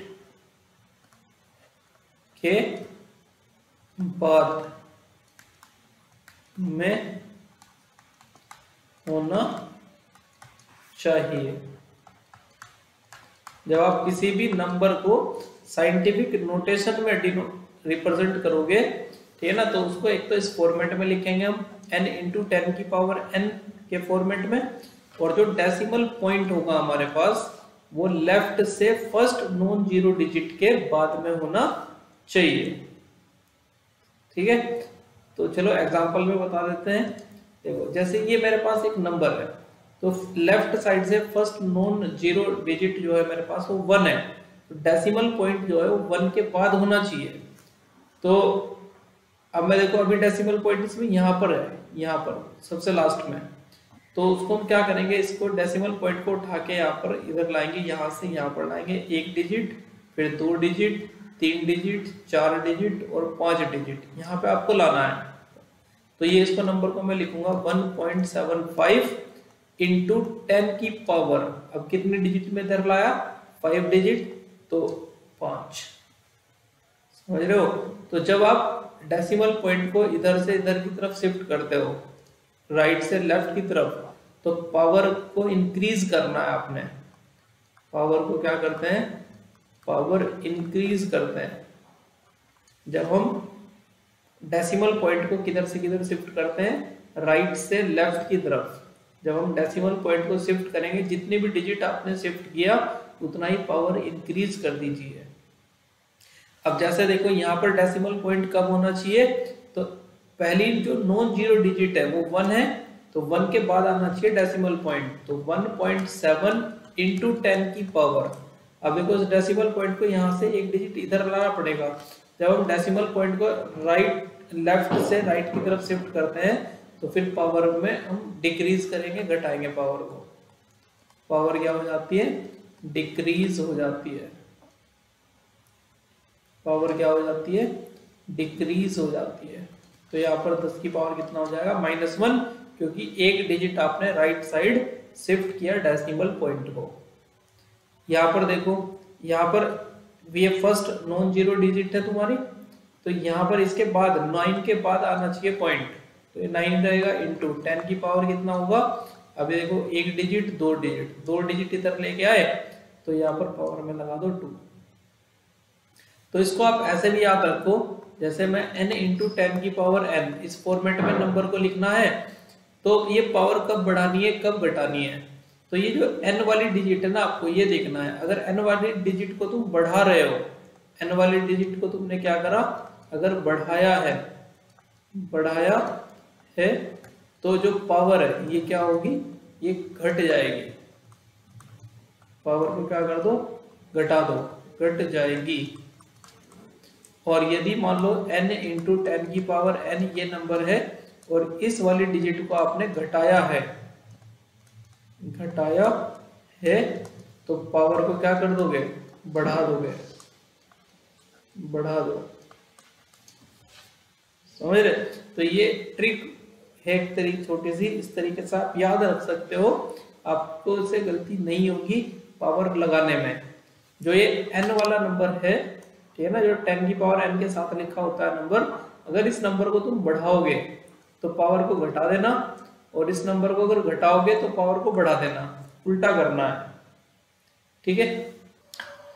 चलिए अब हम सीखते हैं addition and subtraction in scientific number. तो देखिए जैसे कि यहाँ पर लिखा है, हमारे पास एक वैल्यू है x इंटू 10 की पावर a, और इसको हमको ऐड करना है एक वैल्यू में जो है y इंटू 10 की पावर a। ठीक है। तो जब हम एडिशन और सब्ट्रैक्शन करते हैं तो आपको क्या करना है, हम वैल्यूज को तभी ऐड या सब्ट्रैक्ट कर सकते हैं जब दोनों की पावर सेम हो। अगर पहले वाले नंबर में 10 की पावर a है तो दूसरे नंबर में भी 10 की पावर a ही होनी चाहिए, तो तभी हम दो वैल्यूज को ऐड कर सकते हैं। ऐड करने के लिए आपको क्या करना होगा, जो x इधर 10 की पावर के साथ जो लिखा हुआ है x, यहाँ पर 10 की पावर के साथ जो लिखा हुआ है y, इन दोनों को आपको ऐड कर लेना है। तो जैसे मैंने यहाँ पर किया x प्लस वाई, और जो 10 की पावर होगी वो सेम रहेगी 10 की पावर a। तो जब आप पहली और दूसरी वैल्यू को ऐड करोगे तो x इंटू 10 की power a plus y into 10 की पावर a इक्वल टू क्या हो जाएगा, x प्लस वाई इंटू 10 की पावर a।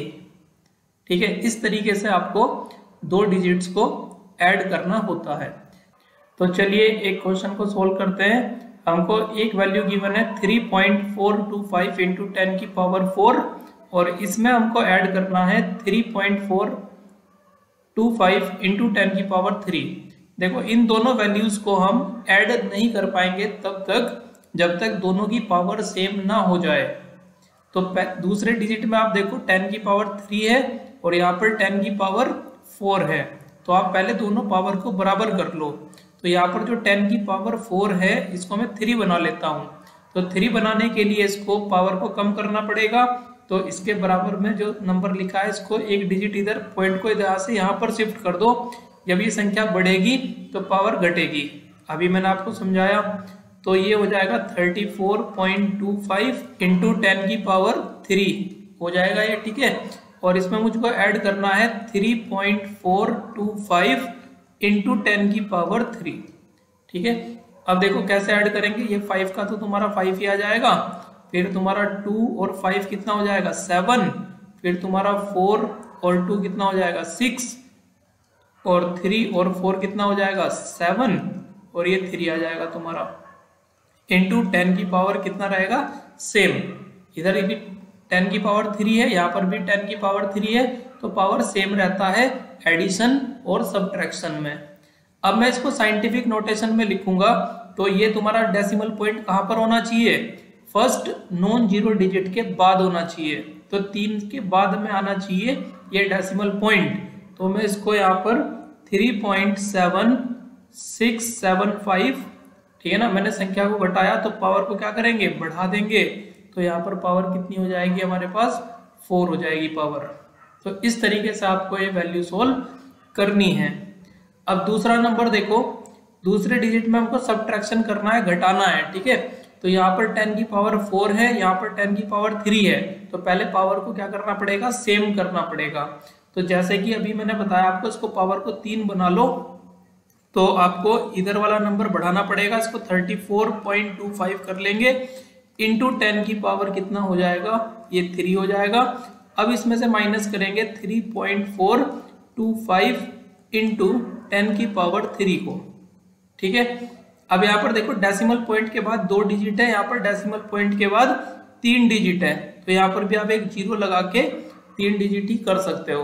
अब घटाने में आसानी रहेगी, ये 10 हो जाएगा, 10 में से 5 जाके 5 बचेगा, यहाँ पर 4 में से जब 2 जाएगा तो 2 बचेगा, और यहाँ पर तुम्हारा ये 12 हो जाएगा, और 12 में से जब 4 जाएगा तो कितना बचेगा, 8 बचेगा। ये यहाँ पे 3 हो जाएगा, 3 में से 3 जाएगा तो कितना बचेगा, यहाँ पर 0 बचेगा, और ये तुम्हारा 3 आ जाएगा। तो ये आएगा आपका नंबर, और इनटू में क्या आ जाएगा, 10 की पावर 3। अब इसको फिर साइंटिफिक नोटेशन में आप लिखोगे, तो साइंटिफिक नोटेशन में लिखने के लिए इस डेसिमल पॉइंट को एक डिजिट आपको लेफ्ट की साइड शिफ्ट करना पड़ेगा, तो 3.0825 इंटू 10 की पावर, देखो ये संख्या घटाई है, यहाँ पर 30 था, अब ये 3 हो चुका है, तो संख्या को घटाया तो पावर को बढ़ा दो, तो पावर को कर दो 4। तो इस तरीके से आप लिखोगे। समझ में आया? अब नेक्स्ट देखते हैं, एक दो क्वेश्चन और करेंगे सोल्व। देखो यहाँ पर 10 की पावर कितनी है, 4, यहाँ पर 10 की पावर कितनी है, 5। तो पहले पावर को इक्वल कर लो। तो देखो यहाँ पर जो 5 है ना पावर में, इसको 4 कर सकता हूँ, कोई सी भी पावर आप बराबर कर सकते हो। जैसे कि ये 4 है तो उसको 5 भी बना सकते हो, ये 5 है तो उसको 4 भी बना सकते हो।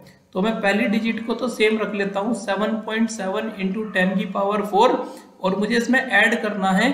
अब देखो इसको 4 करना है पावर को, तो 4 करने के लिए इसको घटाना पड़ेगा पावर को, तो इसके साथ वाला नंबर बढ़ा दो, एक इसमें पॉइंट को इधर शिफ्ट कर दो, यहाँ से यहाँ पर पॉइंट शिफ्ट कर दो, ये नंबर बढ़ेगा तो पावर घटेगी। तो यहाँ पर 10 की पावर कितना हो जाएगा मेरे पास, 4। अब तुम्हारा देखो पावर सेम हो चुकी है, अब आप इनको ऐड कर लोगे, तो 7 और 7 14 होगा, 7 7 14 होगा, तो यहाँ पर 15 आ जाएगा, इंटू 10 की पावर 4। और अब आप क्या करोगे, अब आप इसको साइंटिफिक नोटेशन में लिख सकते हो, इस पॉइंट को यहाँ से इधर शिफ्ट करोगे, तो 1.54 संख्या मैंने घटाई, तो पावर को बढ़ा देना, तो पावर हो जाएगी 5। इस तरीके से आप दे सकते हो अपना आंसर। अगला क्वेश्चन देखो, यहाँ पर पावर कितनी है, 4, यहाँ पर पावर कितनी है, 5, आपको माइनस करना है। तो पहले तो आप पावर को बराबर कर लो, तो देखो 8.7 इंटू 10 की पावर कितनी है, 4, माइनस, अब इसमें संख्या को मैं बढ़ाऊंगा, इस संख्या को 7.7 कर लो। मैंने संख्या को बढ़ाया तो पावर को क्या करना पड़ेगा, कम करना पड़ेगा। अब 8.7 में से जब 7.7 को माइनस किया जाएगा, तो 7 में से आप 7 को घटा दो, कितना बचेगा, 0, और तुम्हारा 8 में से जब 7 जाएगा तो बचेगा 1, और पावर क्या रहती है, सेम, तो 1 इंटू 10 की पावर 4, ये तुम्हारे पास आंसर आ जाएगा। तो पहले पावर को आपको इक्वल करना है, फिर आप एडिशन या सब्ट्रैक्शन कर सकते हो, ठीक है। अब मैं आपको बता रहा हूँ मल्टीप्लीकेशन एंड डिवीजन का रूल क्या होता है। तो जब हम किन्हीं दो संख्या को मल्टीप्लाई करते हैं या डिवाइड करते हैं, देखो मल्टीप्लाई में पावर ऐड होती है, ठीक है ना, मल्टीप्लाई, इन दो नंबर का मुझे मल्टीप्लाई करना है, तो जो 10 की पावर के साथ लिखा हुआ नंबर है x, यहाँ पर 10 की पावर b के साथ लिखा हुआ नंबर है y, तो आप मल्टीप्लाई कर रहे हो ना, तो x और y की मल्टीप्लाई कर लो, जो नंबर लिखे हुए होंगे दोनों डिजिट के सामने, उनकी मल्टीप्लाई कर लेंगे और पावर को ऐड कर देंगे। इस पहली जो डिजिट है तुम्हारी संख्या है 10 की पावर a है उसमें, और दूसरी संख्या में 10 की पावर b है, तो 10 की पावर क्या हो जाएगा, a प्लस b। तो मल्टीप्लाई करते समय पावर क्या हो जाती है, ऐड। और जब आप डिवाइड करते हो, मेरे पास देखो 10 की पावर x से 10 की पावर y से डिवाइड करना है उसको, तो जो डिवाइड में होती है नंबर मतलब पावर, वो माइनस में आ जाती है तुम्हारी। तो 10 की पावर x अपॉन 10 की पावर y इक्वल टू क्या हो जाएगा, 10 की पावर x माइनस y हो जाएगा, ठीक है ना। तो मल्टीप्लाई करते समय पावर क्या होती है, ऐड, और जब डिवाइड करते हैं तो पावर क्या हो जाती है, सब्ट्रैक्ट, ठीक। अब करके देखते हैं क्वेश्चन। यहाँ पर देखो मल्टीप्लाई का सवाल है, मल्टीप्लाई करनी है आपको। डिजिट है मेरे पास 3.425 इंटू 10 की पावर 5, और 3.425 इंटू 10 की पावर 8। अब इन दोनों नंबर को जब मल्टीप्लाई करेंगे तो ये मल्टीप्लाई करके क्या आता है, तो जब आप इन दोनों नंबर का मल्टीप्लीकेशन करोगे तो ये 11.73, ठीक है ना, ये नंबर मल्टीप्लाई करके ये आएगा। आप देख सकते हो खुद से भी मल्टीप्लाई करके 11.73 आएगा। और मल्टीप्लाई में मैंने क्या बताया, पावर ऐड होती है, तो ये 5 और 8 ऐड हो जाएगा तुम्हारा, तो 10 की पावर कितना लिखेंगे हम, 13। और अभी आप इसको साइंटिफिक नोटेशन में भी लिख सकते हो, तो 1.1 डेसिमल पॉइंट पहले नॉन जीरो डिजिट के बाद में आना चाहिए, तो 1.173 संख्या को मैंने घटाया तो पावर को बढ़ा दो, तो पावर कितनी हो जाएगी, 14। साइंटिफिक नोटेशन में आप इस तरीके से आंसर कर दोगे, तो मल्टीप्लाई करते समय पावर ऐड होगी, ठीक है। और सवाल देखो, हमको इसका मल्टीप्लाई करना है, तो ये तो वही डिजिट है, अभी मैंने बताया कितना आता है 11.73 आएगा इसको मल्टीप्लाई करके। अब इनटू पावर को ऐड करना है, तो देखो 5 को और -8 को ऐड करके दिखाओ। 5 को मुझे 5 में ऐड करना है -8, तो ये आ जाएगा 5 प्लस माइनस -8, तो इक्वल टू कितना हो जाएगा, -3। तो जब आप 5 में -8 को ऐड करोगे तो -3 आएगा। साइंटिफिक नोटेशन में लिखेंगे 1.173 संख्या को घटाया तो पावर को बढ़ा दो। अब पावर बढ़ाना है, देखो -3 में 1 बढ़ाना है, तो -3 में जब 1 बढ़ाएंगे तो कितना हो जाएगा, -2 हो जाएगा। तो इस तरीके से हमारा आंसर आएगा, ठीक है। अगला क्वेश्चन देखो, इस नंबर का डिजिट मैंने हर बार सेम ली है जिससे आपको कैलकुलेशन में ज्यादा प्रॉब्लम ना हो, केवल कॉन्सेप्ट को सीखना है हमने, ठीक है। अब यहाँ पर देखो 3.425 की मल्टीप्लाई 3.425 से करेंगे तो 11.73 आएगा, और इनटू मल्टीप्लाई करते समय पावर क्या होती है, ऐड। तो जब आप -5 और -8 को ऐड करोगे, -5 में ऐड करना है -8, तो देखो -5 प्लस -8 तो कितना आएगा, -13 आ जाएगा। तो यहाँ पर आप -13 लिखोगे और साइंटिफिक नोटेशन में अपना आंसर देना, तो 1.173 संख्या को तुमने घटाया तो पावर को बढ़ा दो। अब आपको -13 में 1 बढ़ाना है, तो कितना हो जाएगा, -12 हो जाएगा, तो 10 की पावर -12 लिख दोगे, ठीक है। अब अगला क्वेश्चन देखो, डिवीजन का है, तो सेम ऊपर नीचे नंबर डिजिट सेम है तो पूरा कैंसिल हो गया। अब ऊपर देखो 10 की पावर 5 है और नीचे 10 की पावर 8 है, तो इसको हम कैसे लिखेंगे, 10 की पावर 5 -8, जो अपोन में है वो माइनस में आ जाएगी पावर तुम्हारा, तो ये आंसर आएगा तुम्हारा 10 की पावर -3, 10 की पावर -3। और इंटू करके 1 भी लिख सकते हो, चाहे तो ना भी लिखो या फिर लिख दो, ठीक है। 1 × 10 की पावर -3 ये तुम्हारा आंसर होगा।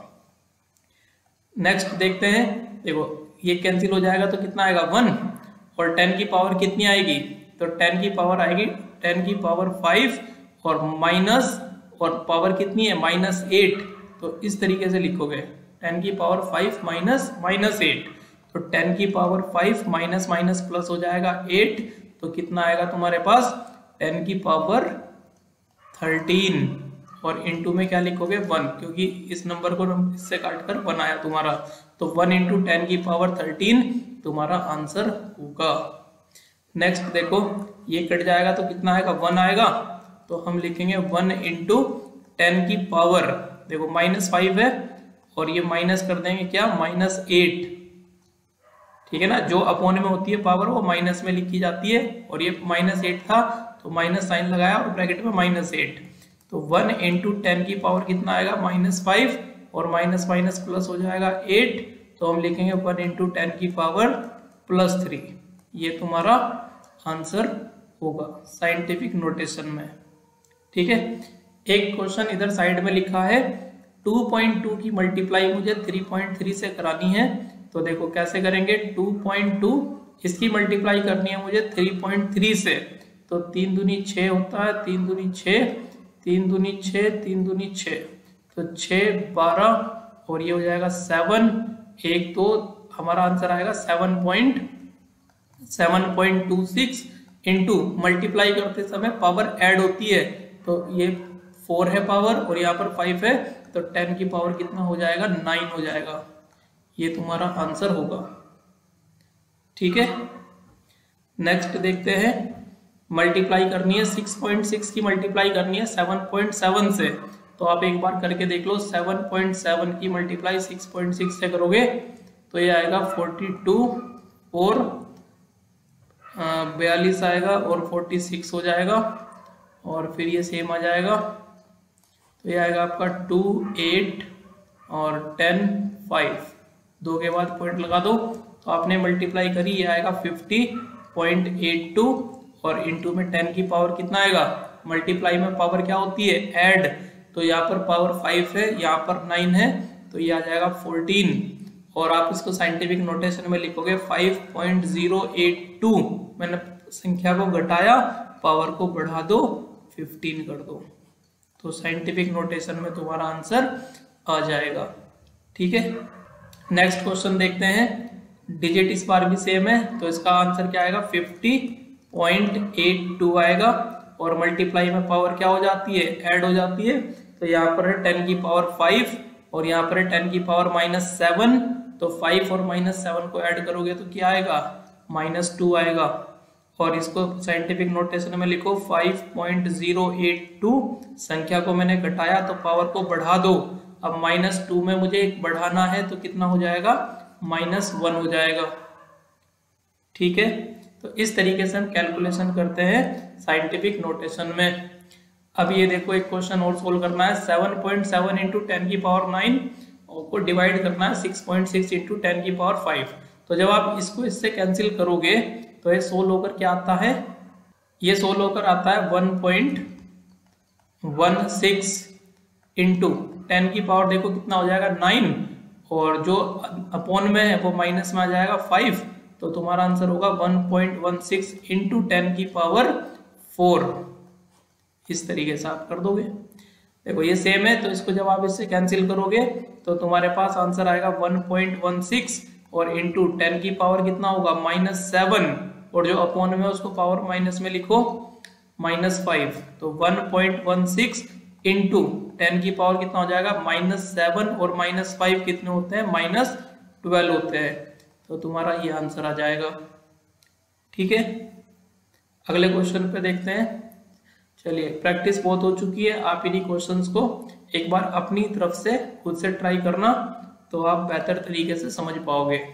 अब हम नया टॉपिक पढ़ते हैं, सिग्निफिकेंट फिगर। तो सिग्निफिकेंट फिगर का क्वेश्चन एग्जाम में लगभग हर साल में आप देखना एक क्वेश्चन तो पूछा ही जाता है, और सिग्निफिकेंट फिगर को फिजिक्स में भी पूछता है और केमिस्ट्री में के अंदर भी ये पूछा जाता है। ठीक है, आपको कोई भी नंबर दे देगा और उसमें पूछता है कि इसमें कितनी सिग्निफिकेंट फिगर है, तो हम डायरेक्ट रूल पे आते हैं। ठीक है ना, कैसे आप पता लगा पाओगे कि किसी डिजिट के अंदर कितनी सिग्निफिकेंट फिगर होगी, तो वो रूल्स हम पढ़ते हैं। ठीक है ना, 4-5 रूल्स है, तो आप ध्यान से समझना। पहला रूल क्या है कि जितनी भी नॉन जीरो डिजिट होती है वो सब सिग्निफिकेंट होती है। ऑल नॉन जीरो डिजिट का मतलब 1 से लेकर 9 तक जितनी भी डिजिट है वो सब सिग्निफिकेंट होती है। तो जैसे अगर मैं इसमें बात करूं नॉन जीरो डिजिट कितनी है, तो 1 2 3, इसमें 3 नॉन जीरो डिजिट है, तो इसमें हमारे पास सिग्निफिकेंट फिगर आ जाएगी 3। इसमें सिग्निफिकेंट फिगर कितनी है, 3 है। इसमें देखो नॉन जीरो डिजिट कितनी है, 1 2 3, तो इसके अंदर भी सिग्निफिकेंट फिगर आ जाएगा मेरे पास 3। इसमें नॉन जीरो डिजिट कितनी है, 1 2 3, तो सिग्निफिकेंट फिगर आ जाएगा मेरे पास 3। तो ऑल नॉन जीरो डिजिट्स क्या होती है, सिग्निफिकेंट होती है।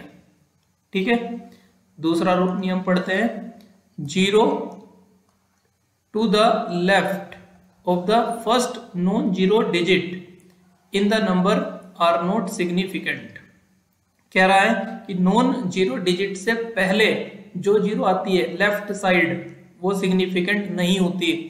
जैसे मैंने एग्जांपल लिखा है, 2 जीरो देखो स्टार्टिंग में आ रही है, ये सिग्निफिकेंट नहीं होगी, तो ये 3 डिजिट है जो सिग्निफिकेंट होगी, 1 7 और 5, तो इसमें सिग्निफिकेंट फिगर कितना आएगा तुम्हारा, 3 आएगा।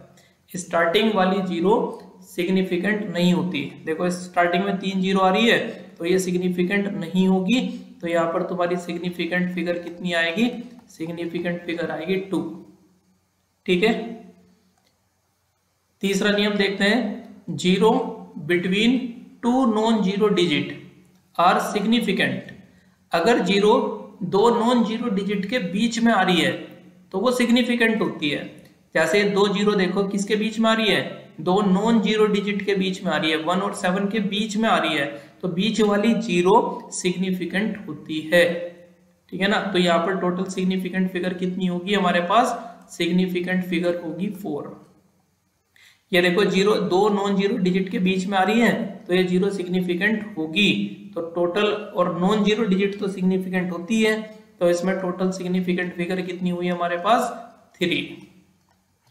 तो जो लेफ्ट में आएगी मतलब स्टार्टिंग में आएगी जीरो वो सिग्निफिकेंट नहीं होती, और जो जीरो बीच में आती है वो सिग्निफिकेंट होती है।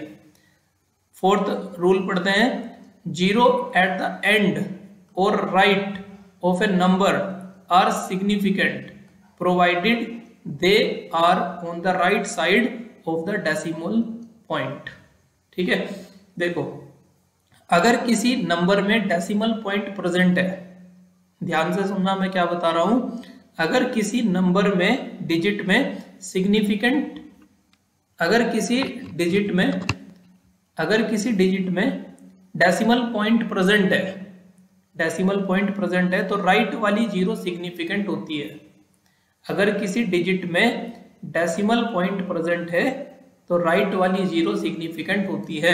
देखो यहाँ पर डेसिमल पॉइंट आपको दिखाई दे रहा है, ये डेसिमल पॉइंट है तो राइट वाली जीरो सिग्निफिकेंट होगी, तो तुम्हारा इसमें सिग्निफिकेंट फिगर कितनी आएगी, 3 आ जाएगी।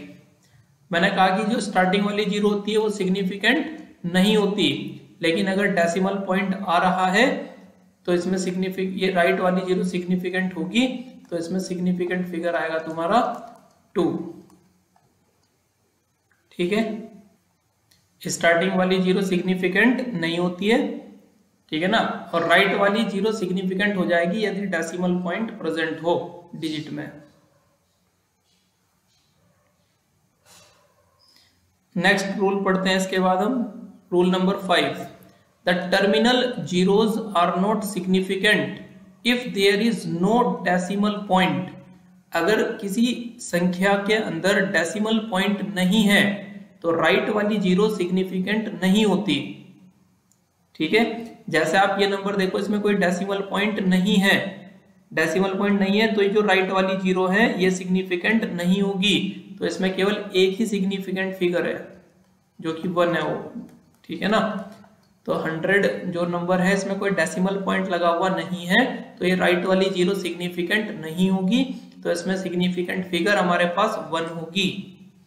इसमें देखो डेसिमल पॉइंट नहीं है तो ये राइट वाली जीरो सिग्निफिकेंट नहीं होगी, जबकि जो जीरो दो नॉन जीरो डिजिट के बीच में आती है वो सिग्निफिकेंट होती है, तो इसमें कितनी सिग्निफिकेंट फिगर होगी हमारे पास 3।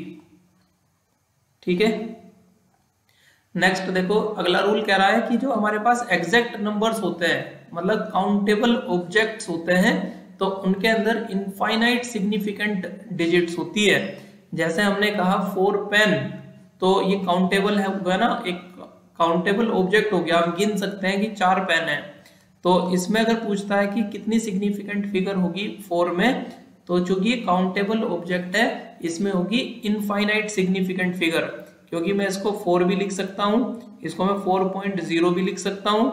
ठीक है ना, तो देखो इसमें अगर केवल 4 लिखा है तो एक सिग्निफिकेंट फिगर होगी, 4.0 लिखा है तो 2 सिग्निफिकेंट फिगर होगी, 4.000 लिखा है तो 3 सिग्निफिकेंट फिगर होगी, 4.000 लिखा है तो इसमें 4 सिग्निफिकेंट फिगर हो जाएगी। तो आप तो जीरो तो कितनी भी लगाते चले जाओ इसके सामने। तो इसलिए जो काउंटेबल ऑब्जेक्ट होते हैं, एक्यूरेट नंबर, एग्जैक्ट नंबर, उनमें होती है इनफाइनाइट सिग्निफिकेंट फिगर।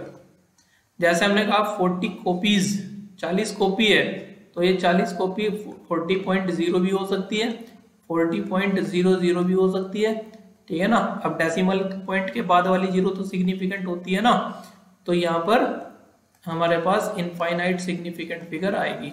तो अगर कोई काउंटेबल ऑब्जेक्ट है तो उसमें इनफाइनाइट सिग्निफिकेंट फिगर होती है।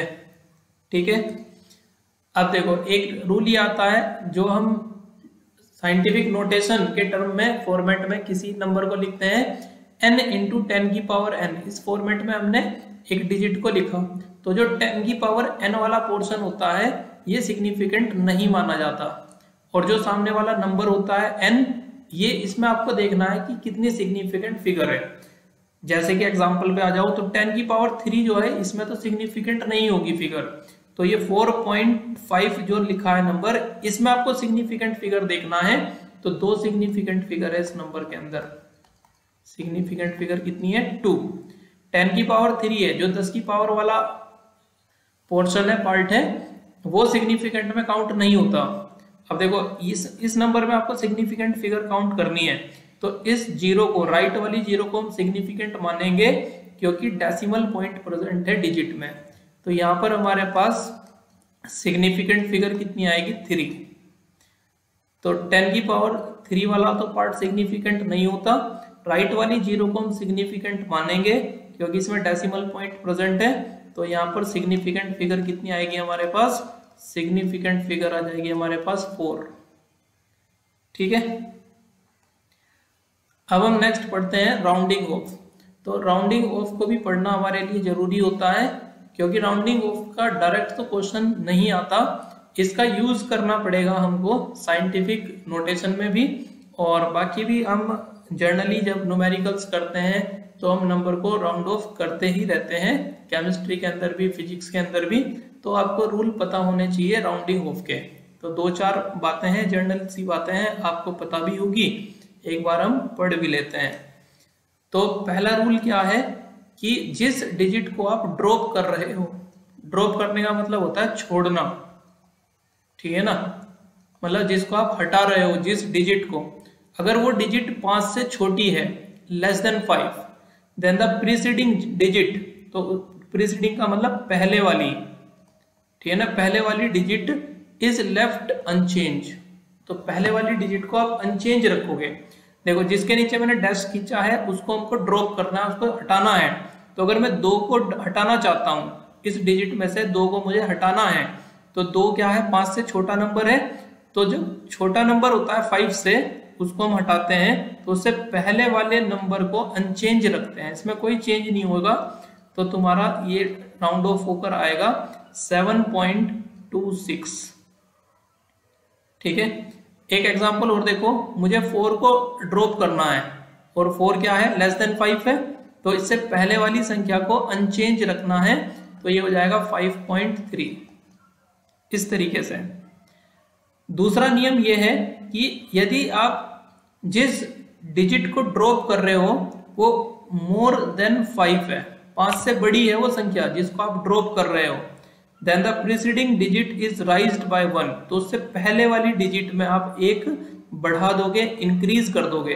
जैसे आपको 6 को क्या करना है? 6 को ड्रॉप करना है, तो 6 तो 5 से बड़ी संख्या है ना, तो उससे पहले वाली संख्या में आप 1 इंक्रीज कर दोगे, तो ये हमारे पास 7.3 हो जाएगा। अगर आप 8 को हटाना चाहते हो, तो 8 क्या है? 5 से बड़ा नंबर है, तो उससे पहले वाली डिजिट में आप 1 इंक्रीज कर दोगे, तो ये हमारे पास 5.4 हो जाएगा इस तरीके से। ठीक है, अगला पॉइंट क्या कह रहा है? देखो अगला नियम, if the digit to be drop is 5, अगर हमको 5 को ही ड्रॉप करना हो, अभी मैंने आपको बताया अगर 5 से छोटी नंबर को ड्रॉप करना है तो प्रीसीडिंग डिजिट को अनचेंज रखना है, और यदि हम ड्रॉप कर रहे हैं 5 से बड़ी संख्या को, तो प्रीसीडिंग डिजिट में 1 इंक्रीज कर देना है। लेकिन जो हम ड्रॉप कर रहे हैं डिजिट अगर वो 5 हो, तो फिर हम क्या करेंगे? तो आपको इसके लिए मैं 3 पॉइंट्स बताऊंगा 5 को ड्रॉप करने के लिए। देखो हम किसको ड्रॉप करना चाहते हैं? 5 को ड्रॉप करना चाहते हैं, और ये कह रहा है कि अगर 5 के बाद में कोई डिजिट आ रही हो, 5 को मैं ड्रॉप करना चाहता हूं और 5 के बाद भी राइट साइड में कोई डिजिट लिखी हुई है जो कि क्या है? अदर देन 0, 0 के अलावा कोई डिजिट लिखी हुई है राइट साइड में, तो हम क्या करते हैं? प्रीसीडिंग डिजिट में 1 बढ़ा देंगे, 5 से पहले वाले नंबर में 1 बढ़ा देंगे। जैसे देखो 5 के बाद नॉन जीरो डिजिट 1 लिखी हुई है यहाँ पर, तो जब हम 5 को हटाएंगे तो उससे पहले वाले नंबर में 1 इंक्रीज कर देंगे, 2 का 3 बना देंगे, तो यहाँ पर 7.3 हो जाएगा हमारे पास। मैं अगला एग्जांपल देखो, 5 को हटाना चाहता हूं, 5 के बाद में क्या है, नॉन जीरो डिजिट। तो जब 5 को ड्रॉप करेंगे तो उससे पहले वाली डिजिट में एक इंक्रीज कर देंगे, तो ये 3 पॉइंट कितना हो जाएगा, 8 हो जाएगा। ठीक है ना। प्रीसीडिंग डिजिट में 1 कब इंक्रीज करना है, यदि 5 के राइट साइड में कोई नॉन जीरो डिजिट आए। अगला नियम सुनो, if digit to be drop is 5, आप 5 को ड्रॉप करना चाहते हो और 5 के बाद क्या है, 0 है, तो आप क्या करोगे, preceding digit is left unchange if it is even. Example सुनो तब समझ में आएगा। मैं 5 को हटाना चाहता हूं, 5 के बाद में 0 है, ठीक है ना। तो आपको क्या देखना है, जो प्रीसीडिंग डिजिट है वो ओड है या इवन है। अगर प्रीसीडिंग डिजिट इवन है तो उसको अनचेंज रखते हैं। तो देखो 5 से पहले क्या है, 2 और 2 है इवन, तो इसको अनचेंज रखेंगे 7.2। जैसे एक एग्जांपल और देख लो, इसको मैं 8 बना देता हूं, ठीक है। अभी इसको बना लेते हैं 8, ये 8 है, तो 3.850। तो मैं 5 को हटाना चाहता हूं, ठीक है। 5 के राइट में कौन है, 0, और इससे पहले वाला नंबर क्या है, इवन है, 8 है, तो इसको अनचेंज रखेंगे 3.8, तुम्हारा ये रहेगा। अब अगली एक और बात सुनो, 5th पॉइंट, यदि आप 5 को ड्रॉप करना चाहते हो और 5 के बाद में क्या आ रहा है, 0 आ रही है, लेकिन जो प्रीसीडिंग डिजिट है वो ओड है, तो फिर आप क्या करोगे, राइज कर दोगे उसमें 1। 5 के बाद में क्या आ रही है, 0, और उससे पहले वाला नंबर है ओड, तो अगर 5 से पहले वाला नंबर ओड है तो उसमें एक इंक्रीज कर देना है, इसको 7.4 बना दोगे आप। अगला एग्जांपल देखो, 5 को मुझे ड्रॉप करना है, 5 के बाद में क्या आ रही है, 0, तो और उससे पहले वाला नंबर क्या है, ओड, तो उसमें एक इंक्रीज कर दोगे, तो ये हो जाएगा तुम्हारा 3.8 हो जाएगा। ठीक है, तो इस तरीके से हम राउंडिंग ऑफ लगाते हैं। अब मैं आपको सिखाता हूं addition and subtraction of scientific figure. अगर आपको साइंटिफिक फिगर में एडिशन और सब्ट्रैक्शन करना हो तो कैसे करते हैं, बिल्कुल मैंने हिंदी में लिखा है, ध्यान से पढ़ेंगे, समझेंगे, दिमाग में बिठा लेना इस पॉइंट को, फिर उसके बाद आपका आंसर गलत नहीं होगा। जो जनरली सवाल आता है एग्जाम में वो एडिशन सब्ट्रैक्शन या मल्टीप्लिकेशन डिवीजन से ही आता है। तो देखो मैंने क्या लिखा है, एडिशन एंड सब्ट्रैक्शन में जब आप एडिशन करोगे या सब्ट्रैक्शन करोगे तब क्या करना है, तो आपको कुछ डिजिट गिवन होगी, गिवन डिजिट में डेसिमल पॉइंट के बाद मिनिमम सिग्निफिकेंट फिगर के बराबर डिजिट आपके आंसर में होनी चाहिए, और आपको राउंडिंग ऑफ रूल भी फॉलो करना है। जब आप एडिशन और सब्ट्रैक्शन करोगे ना, तो गिवन डिजिट में जो आपको गिवन डिजिट है, डेसिमल पॉइंट के बाद मिनिमम सिग्निफिकेंट फिगर देखनी है कितनी होगी। गिवन डिजिट में डेसिमल पॉइंट के बाद मिनिमम सिग्निफिकेंट फिगर आपको देखनी है, और जितनी सिग्निफिकेंट फिगर होगी मिनिमम गिवन डिजिट में, उतनी ही सिग्निफिकेंट फिगर तुम्हारी आंसर में भी होनी चाहिए। अब मैं एग्जांपल बता रहा हूं आपको, एग्जांपल से बात समझ में आ जाएगी। देखो 11.1, 1.11, 0.11 तीन डिजिट है मेरे पास, इनको ऐड करना है और ऐड करके आंसर क्या आएगा वो बताना है। तो देखो 1 और 1 कितना होगा 2, 1 1 1 कितना हो जाएगा 3, फिर 1 1 कितना हो जाएगा 2 और 1, तो मेरे पास आंसर आया 12.32। तो क्या यही इसका एक्यूरेट आंसर होगा, तो आंसर है नहीं, मुझे करेक्ट सिग्निफिकेंट फिगर में इसका आंसर देना है। तो देखो आपको ये गिवन डिजिट है 3, एक ये डिजिट है, एक ये डिजिट है, एक ये डिजिट है, तो जो गिवन डिजिट है इनमें डेसिमल पॉइंट के बाद मिनिमम सिग्निफिकेंट फिगर देखने हैं। तो डेसिमल पॉइंट के बाद एक सिग्निफिकेंट फिगर है इसमें देखो डेसिमल पॉइंट के बाद 2 सिग्निफिकेंट फिगर है, 1 1 2 है ना, फिर अगले वाले में भी डेसिमल पॉइंट के बाद 2 सिग्निफिकेंट फिगर है। तो आपको मिनिमम सिग्निफिकेंट फिगर देखनी है, मिनिमम कितनी है 1, मिनिमम सिग्निफिकेंट फिगर 1 है, तो आपके आंसर में भी डेसिमल पॉइंट के बाद एक ही सिग्निफिकेंट फिगर होनी चाहिए। तो आपको क्या करना पड़ेगा, इस 2 को ड्रॉप करना पड़ेगा। अब 2 को ड्रॉप कैसे करेंगे, अभी मैंने राउंडिंग ऑफ आपको पढ़ाया, 2 जो है वो 5 से छोटा नंबर है, तो जब आप 5 से छोटे नंबर को ड्रॉप करते हैं तो प्रीसीडिंग डिजिट को अनचेंज रखते हैं, तो 12.3 तुम्हारा आंसर आ जाएगा। ठीक है, अब देखो एक क्वेश्चन और करते हैं, इस बार सब्ट्रैक्ट करना है तुमको, ठीक है ना, माइनस करना है। तो यहां पर हम क्या करेंगे, यहां पर आंसर निकालते हैं। पहले हम यहां पर 0 मान के यहां पर क्या लिखेंगे, 9 लिखेंगे। यहां पर 5 बचेगा, तो 5 में से तुम्हारा 3 जाएगा तो कितना बचेगा, 5 में से 3 जाएगा तो 2 बचेगा, यहाँ पर तुम्हारा 5 आएगा और फिर तुम्हारा यहाँ पर 3 आ जाएगा। तो ये मेरा आंसर आया। अब आपको देखना है गिवन डिजिट में डेसिमल पॉइंट के बाद कितनी डिजिट है, 2, ठीक है ना। फिर इसमें भी देखो स्टार्टिंग वाली 0 तो सिग्निफिकेंट होती ही नहीं है, तो डेसिमल पॉइंट के बाद कितनी सिग्निफिकेंट फिगर है, 2। तो आपके आंसर में भी डेसिमल पॉइंट के बाद 2 ही सिग्निफिकेंट फिगर होनी चाहिए। तो मुझे क्या करना पड़ेगा, 9 को ड्रॉप करना पड़ेगा। अब मैंने राउंडिंग ऑफ अभी पढ़ाया, जो 9 है वो 5 से बड़ा नंबर है। जब आप 5 से बड़े नंबर को ड्रॉप करते हो तो प्रीसीडिंग डिजिट में एक इंक्रीज कर देते हो, तो आंसर आ जाएगा 3.53। ये तुम्हारे पास आंसर होगा। ठीक है, तो आपको इस तरीके से करेक्ट सिग्निफिकेंट फिगर में आंसर देना होता है। एक क्वेश्चन इधर भी लिखा है, what is the mass of 3.368 kg and 2.02 kg। आपको मास बताना है, सम बताना है इसका, what is the mass of this and this. तो मैं ऐड करता हूं दोनों को, 3.368 इसमें मुझे ऐड करना है 2.02, इन दोनों को ऐड कर लो तो मेरे पास आंसर आएगा 883.5, ये आंसर आएगा। अब मुझे देखना है कि यहाँ पर डेसिमल पॉइंट के बाद मिनिमम सिग्निफिकेंट फिगर कितनी है। देखो यहाँ पर 3 है और यहाँ पर डेसिमल पॉइंट के बाद देखो ये 0 सिग्निफिकेंट मानी जाएगी, क्योंकि ये 2 नॉन जीरो डिजिट के बीच में आ रही है। तो तुम्हारे पास 2 मिनिमम सिग्निफिकेंट फिगर है, ऊपर वाले में 3 है डिजिट में, नीचे वाली में 2 है।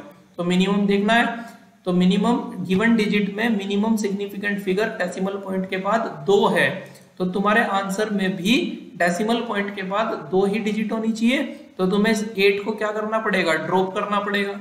जब 8 को ड्रॉप करोगे तो 8 5 से बड़ी संख्या है, तो पहले वाली डिजिट में एक इंक्रीज कर दोगे तो तुम्हारा आंसर होगा 5.39। ये तुम्हारे पास आंसर आ जाएगा।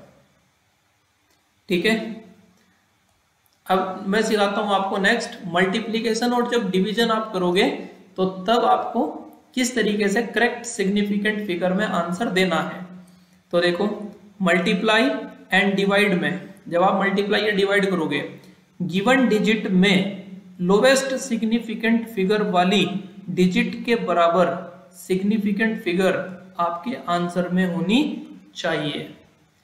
अभी तो हम जब प्लस और माइनस करते हैं तो डेसिमल पॉइंट के बाद मिनिमम सिग्निफिकेंट फिगर आप देख रहे थे, लेकिन जब आप मल्टीप्लाई या डिवाइड करोगे तब आपको डेसिमल पॉइंट के बाद मिनिमम सिग्निफिकेंट फिगर नहीं देखनी, आपको टोटल पूरी डिजिट में लोएस्ट सिग्निफिकेंट फिगर देखनी है। गिवन डिजिट में लोएस्ट सिग्निफिकेंट फिगर जितनी होगी उतनी ही सिग्निफिकेंट फिगर में तुम्हारा आंसर होना चाहिए। अब एक एग्जांपल हम आपको बताते हैं। ठीक है, देखो क्या रहा है, the mass of A would block is इतना ग्राम। आपको क्या गिवन है, मास गिवन है, तो यहाँ पर मैं लिख लेता हूँ 6.932 ग्राम आपको गिवन है। If the density of would is, आपको डेंसिटी गिवन है, डी से डिनोट करते हैं 7.7 ग्राम पर सेंटीमीटर क्यूब, डेंसिटी हमको गिवन है। व्हाट इज इट्स वॉल्यूम, तो आपको बताना है इसका वॉल्यूम क्या होगा। और कह रहा है कि express the result to the appropriate significant figure, आपको करेक्ट सिग्निफिकेंट फिगर में आंसर देना है। तो हमने पढ़ा है डेंसिटी का फॉर्मूला क्या होता है, मास बाई वॉल्यूम, सबने पढ़ा है फॉर्मूला। डेंसिटी इक्वल टू क्या होता है, मास अपॉन वॉल्यूम। मुझे वॉल्यूम कैलकुलेट करना है तो मास अपॉन डेंसिटी लिख सकता हूं। अब देखो मास कितना है, तो 6.932 और डेंसिटी कितनी है 7.7। तो जब मैं इस वैल्यू को सोल्व करूंगा तो ये वैल्यू सोल्व होने के बाद मेरे पास आती है 0.900597। ठीक है ना। आप जब एक्यूरेट इसको सोल्व करोगे तो हमारे पास वैल्यू ये आती है। ठीक है, अब हमारा क्या यही आंसर होगा? तो हमारा ये आंसर नहीं होगा। अब देखो आपको क्या करना है, इस जो गिवन डिजिट है तुम्हारे पास, ये 2 गिवन डिजिट थी। ठीक है, अब इसमें पहली वाली में देखो कितनी सिग्निफिकेंट फिगर है, इसमें 4 सिग्निफिकेंट फिगर है और नीचे वाली नंबर में 2 सिग्निफिकेंट फिगर है। ठीक है ना, तो आपका आंसर जो है वो 2 सिग्निफिकेंट फिगर में होना चाहिए। तो हम अपना आंसर क्या देंगे, 2 सिग्निफिकेंट फिगर में 0.90। देखो इसमें 2 सिग्निफिकेंट फिगर है, डेसिमल पॉइंट है तो राइट वाली 0 सिग्निफिकेंट होगी और लेफ्ट वाली 0 तो सिग्निफिकेंट होती ही नहीं है। तो इसमें 2 सिग्निफिकेंट फिगर है तुम्हारी, तो इसका आंसर होगा 0.90। बस यहां तक आपको अपना आंसर देना है। ठीक है, और भी सवाल देखते हैं। Express the following calculation to the proper number of significant figure. आपको एक कैलकुलेशन यहां पर करनी है और करेक्ट सिग्निफिकेंट फिगर में आपने अपना आंसर देना है। तो देखो जब आप इस वैल्यू को सोल्व करोगे तो ये वैल्यू सोल्व होकर जो आएगी वो मैं आपको बता रहा हूं। ये वैल्यू सोल्व होने के बाद आती है 0.1828125 इंटू 10 की पावर -8। ठीक है ना, जब आप इस वैल्यू को सोल्व कर लोगे तो ये सोल्व होने के बाद ये नंबर आएगा तुम्हारा। ठीक है ना, अब आंसर सुनना ध्यान से, आंसर हम किस तरीके से देंगे। जो ये ब्रैकेट में लिखी हुई वैल्यू है इसमें सिग्निफिकेंट फिगर कितनी होगी, तो जो 10 की पावर -8 है ये तो सिग्निफिकेंट में काउंट नहीं होता, तो तुम्हारे पास 3 सिग्निफिकेंट फिगर है। जो ये वाला नंबर तुम्हें गिवन है, ये नंबर जो गिवन है इसमें तुम्हारे पास 3 सिग्निफिकेंट फिगर है। इसमें तुम्हारे पास कितनी सिग्निफिकेंट फिगर है, एक ही है केवल, क्योंकि 0 तो सिग्निफिकेंट माना नहीं जाएगा, स्टार्टिंग में है। और नीचे तुम्हारा 2 सिग्निफिकेंट फिगर है। तो मैंने कहा जब हम मल्टीप्लाई या डिवाइड करते हैं तो तुम्हारा आंसर में जो गिवन डिजिट में मिनिमम सिग्निफिकेंट फिगर है उतनी ही सिग्निफिकेंट फिगर तुम्हारे आंसर में होनी चाहिए। तो मिनिमम तो 1 है, तो तुम्हारे आंसर भी एक ही सिग्निफिकेंट फिगर में होना चाहिए। तो मतलब यहां तक होना चाहिए तुम्हारा आंसर। तो इस 8 को क्या करना पड़ेगा, मुझे ये सबको ड्रॉप ही करना पड़ेगा, 8 तक 8 को भी ड्रॉप करना पड़ेगा। और 8 जो है वो 5 से बड़ा नंबर है, तो जब आप 8 को हटाओगे तो उससे पहले वाली संख्या में एक इंक्रीज कर दोगे तो ये 0.2 हो जाएगा इंटू 10 की पावर -8। तो ये तुम्हारे पास आंसर होगा। यहाँ पे 8 को हटाएंगे ना, 8 जो है 5 से बड़ा नंबर है तो प्रीसीडिंग डिजिट में एक इंक्रीज कर देंगे, 0.1 से 0.2 बना देंगे इसको। ठीक है ना, तो एक सिग्निफिकेंट फिगर में तुम्हारा आंसर हो गया। इस तरीके से हम सोल्व करते हैं। नेक्स्ट देखो, express the following number two 4 significant figure. आपको 4 सिग्निफिकेंट फिगर में आंसर देना है। तो 4 सिग्निफिकेंट फिगर यहां तक आपको अपना आंसर देना है। तो 7 को ड्रॉप करना है, 7 5 से बड़ा नंबर है तो प्रीसीडिंग डिजिट में एक बढ़ा देंगे तो आंसर आएगा 6.609। ये हो गया आपका 4 सिग्निफिकेंट फिगर में। इसको देखो 4 सिग्निफिकेंट फिगर यहां तक आपको आंसर देना है तो इसको 2 को ड्रॉप करना पड़ेगा और जो 2 है तुम्हारे पास वो 5 से छोटा नंबर है, तो आप प्रीसीडिंग डिजिट को अनचेंज रखोगे तो तुम्हारे पास 42.39 ही रह जाएगा आंसर। इसमें देखो 4 डिजिट तक हमको यहां तक करना है तो 3 को ड्रॉप करना पड़ेगा। जो 3 है वो 5 से छोटा नंबर है तो प्रीसीडिंग डिजिट को अनचेंज रखोगे तो 1.812 ये, और इनटू में 10 की पावर कितना आ जाएगा 3। ये तुम्हारे पास आंसर होगा। इसमें देखो जो लेफ्ट वाली स्टार्टिंग वाली 0 होती है वो तो सिग्निफिकेंट होती ही नहीं है। तो देखो इसमें 4 ही सिग्निफिकेंट फिगर है तो इसमें आपको कुछ नहीं करना, ये तुम्हारा सेम टू सेम आंसर हो जाएगा। ये तुम्हारा 3 सिग्निफिकेंट फिगर 4 सिग्निफिकेंट फिगर में ही तुम्हारा आंसर दिया हुआ है। ठीक है, तो इस तरीके से हम सोल्व करते हैं क्वेश्चंस को। अगला क्वेश्चन में कह रहा है कि 2 सिग्निफिकेंट फिगर में आपको इनको लिखना है। तो देखो 2 सिग्निफिकेंट फिगर यहां तक हो गई, तो 0 है तो हटा दो उसको, तो ये तुम्हारा 5.6 हो जाएगा। अगला देखो 2 सिग्निफिकेंट फिगर, तो 3.3, 4 को ड्रॉप करना पड़ेगा, 4 5 से छोटा नंबर है तो प्रीसीडिंग डिजिट को अनचेंज रखेंगे, तो आंसर होगा 3.3। ठीक है। अगला क्वेश्चन देखो, आपको 3 सिग्निफिकेंट फिगर में इनको लिखना है, तो 3 सिग्निफिकेंट फिगर यहां तक होगी, 2 को ड्रॉप करना पड़ेगा, 10 की पावर में जो लिखा होता है वो तो सिग्निफिकेंट होता ही नहीं, तो आंसर क्या आएगा 6.02, ये 3 सिग्निफिकेंट फिगर हो गई, इंटू 10 की पावर 23, ऐसे लिखोगे। इसको 3 सिग्निफिकेंट फिगर में लिखना है तो यहां तक लिखोगे, 1 को हटाना पड़ेगा, 1 क्या है 5 से छोटा नंबर है, तो प्रीसीडिंग डिजिट को अनचेंज रखेंगे, 44.2 तुम्हारे पास आंसर होगा। ठीक। एक क्वेश्चन है, what is the sum of 5.228 kg and 1.02 kg, express the result to the appropriate significant figure। 5.228 और इसमें मुझे ऐड करना है 1.02, ठीक है ना, सम बताना है, ऐड करना है, तो देखो 8 आ जाएगा, 4 आ जाएगा, 2 आ जाएगा, यहाँ पर 6 आ जाएगा, तो ये मेरे पास ऐड करने के बाद आया। अब एडिशन में मैंने क्या बताया था, डेसिमल पॉइंट के बाद मिनिमम सिग्निफिकेंट फिगर देखते हैं, तो डेसिमल पॉइंट के बाद मिनिमम सिग्निफिकेंट फिगर कितनी है 3, और यहाँ पर देखो 0 जो है वो बीच में आ रहा है, तो ये सिग्निफिकेंट होगा, तो डेसिमल पॉइंट के बाद मिनिमम सिग्निफिकेंट फिगर कितने हैं 2, तो तुम्हारे आंसर में भी डेसिमल पॉइंट के बाद 2 सिग्निफिकेंट फिगर होने चाहिए, तो इसका मतलब आपको 8 को क्या करना पड़ेगा, ड्रॉप करना पड़ेगा, जो 8 है तुम्हारा वो 5 से बड़ा नंबर है, तो प्रीसीडिंग डिजिट में एक इंक्रीज कर दोगे तो तुम्हारा आंसर आएगा 6.25, ये तुम्हारा आंसर होगा। ठीक है। नेक्स्ट देखो, perform the following calculation to the appropriate number of significant figure. आपको एक कैलकुलेशन करनी है और इसको करेक्ट सिग्निफिकेंट फिगर में तुमको बताना है आंसर क्या आएगा। तो देखो ये 4 है, ये 4 है, तो 4 से 4 कैंसिल हो जाएगा, तो तुम्हारे पास आंसर आएगा 6.022 इंटू 10 की पावर। अब देखो जो नीचे लिखा हुआ 10 की पावर 20, ये ऊपर जाके माइनस होगा, तो 10 की पावर कितना बचेगा 3, 23 है ना ऊपर, तो 23 माइनस 20 हो जाएगा 10 की पावर 3। अब मुझे कितनी सिग्निफिकेंट फिगर में अपना आंसर देना है, ये देखो जो ये मेरे पास डिजिट लिखी है, ठीक है ना, इसमें कितनी सिग्निफिकेंट फिगर आपको दिखाई दे रही है, तो 10 की पावर 23 वाला पार्ट तो सिग्निफिकेंट होता नहीं, तो ये 4 सिग्निफिकेंट फिगर इसमें है, 4। इसमें देखो राइट वाली 0 सिग्निफिकेंट मानी जाएगी क्योंकि डेसिमल पॉइंट है, तो यहाँ पर 3 सिग्निफिकेंट फिगर है, और इस वाले नंबर में तुम्हारा 2 सिग्निफिकेंट फिगर है, इसमें तुम्हारी 2 सिग्निफिकेंट फिगर है।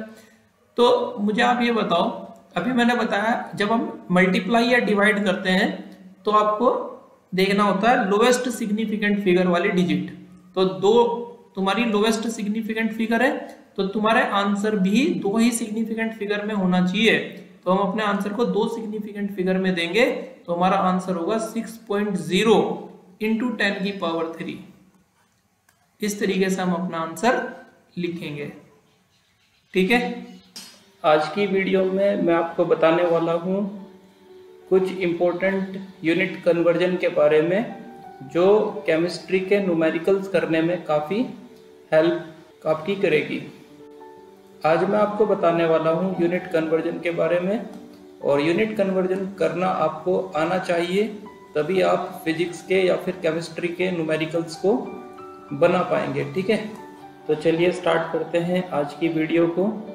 तो देखिए, सबसे पहले हमारे पास ये कुछ प्रीफिक्स होते हैं जो आपको याद होने चाहिए। जैसे कि हम बात करते हैं यहाँ पर डेका, तो आपको पता होना चाहिए डेका किसको बोलते हैं, 10 की पावर 1 को बोलते हैं। डेसी किसको बोलते हैं, 10 की पावर -1 को बोलते हैं। सेंटी किसको बोलते हैं, 10 की पावर -2 को बोलते हैं। मिली किसको कहते हैं, 10 की पावर -3 को बोलते हैं। ठीक है। माइक्रो का मतलब होता है 10 की पावर -6, नैनो का मतलब होता है 10 की पावर -9, पीको का मीनिंग होता है 10 की पावर -12, फेम्टो का मतलब होता है 10 की पावर -15, ओटो का मतलब होता है 10 की पावर -18, जेप्टो का मतलब होता है 10 की पावर -21, योक्टो का मतलब होता है 10 की पावर -24।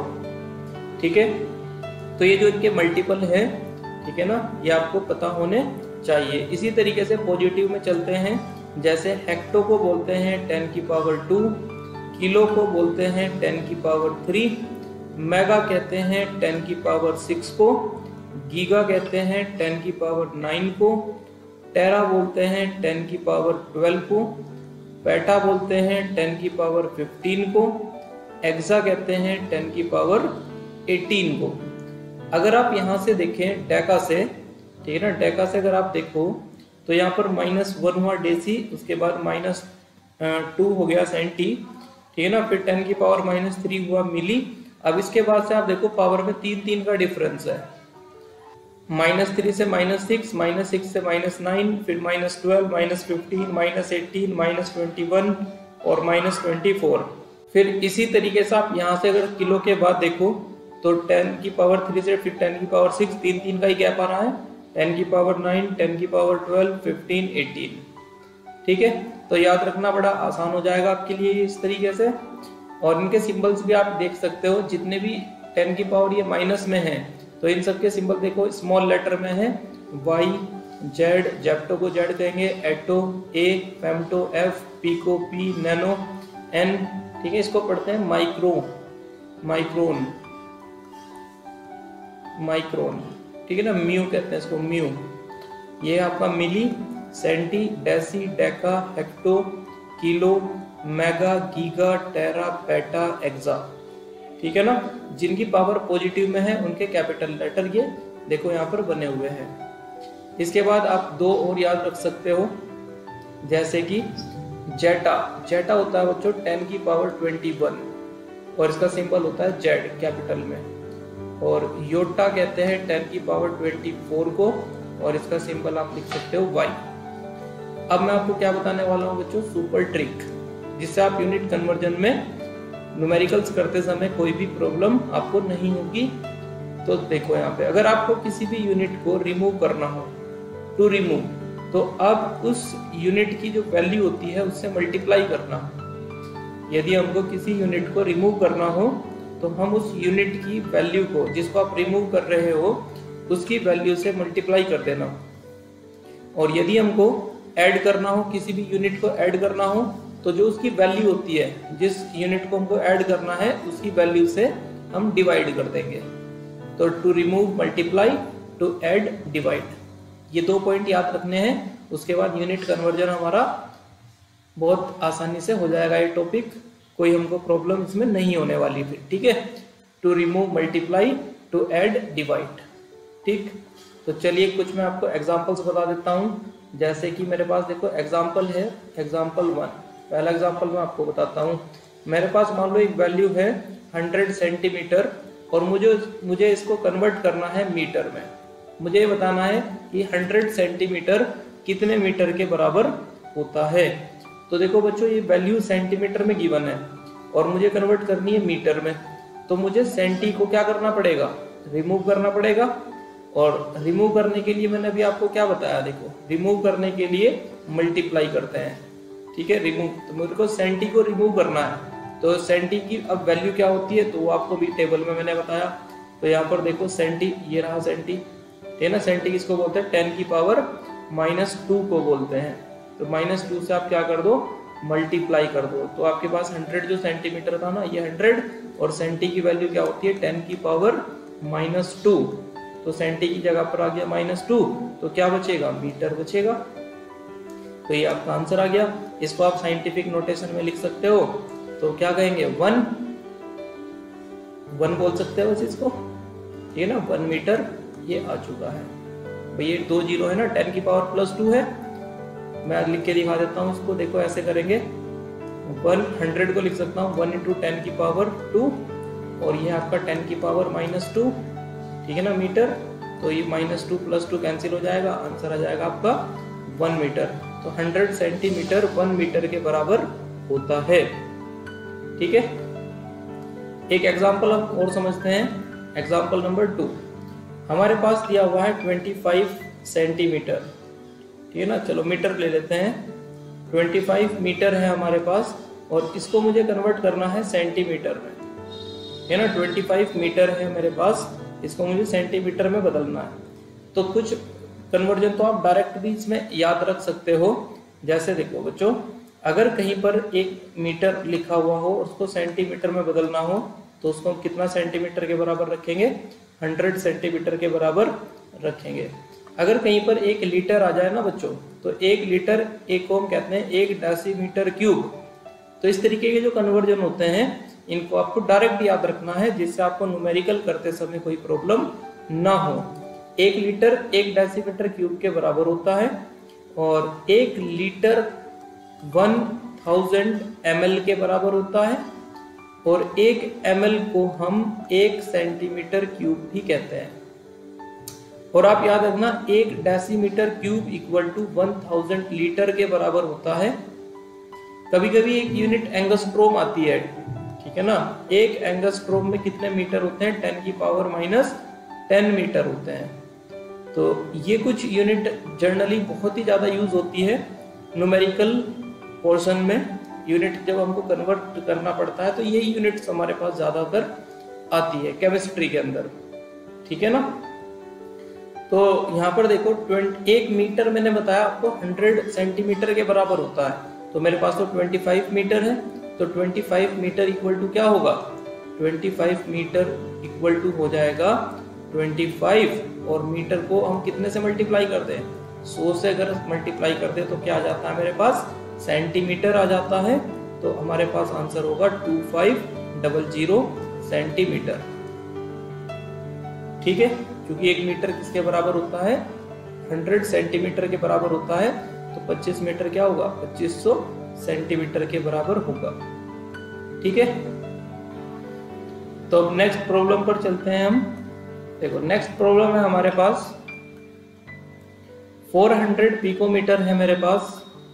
इस 400 पिकोमीटर को मुझे कन्वर्ट करना है मीटर में, ठीक है ना। यहाँ पर बताना है कितना मीटर होता है 400 पिकोमीटर। हमें क्या करना है, 400 पिकोमीटर को मीटर में कन्वर्ट करना है, ठीक है। मीटर में कन्वर्ट करना है तो हमको क्या करना पड़ेगा, पिको को रिमूव करना पड़ेगा और रिमूव करने के लिए क्या करते हैं, मल्टीप्लाई करते हैं। तो 400 को आप किससे मल्टीप्लाई कर दोगे, पिको की वैल्यू से। पिको की वैल्यू कितनी होती है, -12 होती है। तो हमारे पास पिको की जगह पर तो 10 की पावर -12 आ चुका है। तो अब हमारे पास क्या बचा है, मीटर, ठीक है। अब इसको हम साइंटिफिक नोटेशन में लिख सकते हैं 4, देखो ये 2 जीरो हटाएगा, 2 जीरो को मैं क्या लिख सकता हूँ, 10 की पावर 2 लिख सकता हूँ। 10 की पावर ये -12 मीटर, तो क्या बचेगा आपके पास 4 × 10 की पावर -10 मीटर, ठीक है। अगर हमको बोल दे क्वेश्चन में कि आप मुझे बताओ 400 पिकोमीटर कितने सेंटीमीटर के बराबर होगा, 10 सेंटीमीटर, ठीक है। आपको 400 पिकोमीटर को सेंटीमीटर में कन्वर्ट करना है। देखो आप मीटर में तो कन्वर्ट कर ही चुके हो, अब मीटर को सेंटीमीटर में कन्वर्ट करने के लिए क्या करते हैं, पहले तो आप 400 पिकोमीटर को मीटर में ले आइए, जो कि हम ऊपर क्वेश्चन में कर चुके हैं। तो 10 की पावर -10 मीटर आया था हमारे पास।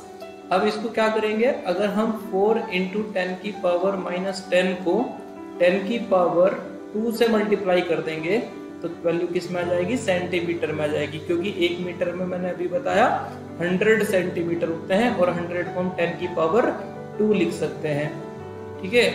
तो जो वैल्यू हमारे पास मीटर में है, अगर उसको हमको सेंटीमीटर में कन्वर्ट करना है तो 100 से मल्टीप्लाई कर दिया जाएगा और ये आ जाएगा हमारे पास 4 × 10 की पावर -8 सेंटीमीटर, ठीक है बच्चों।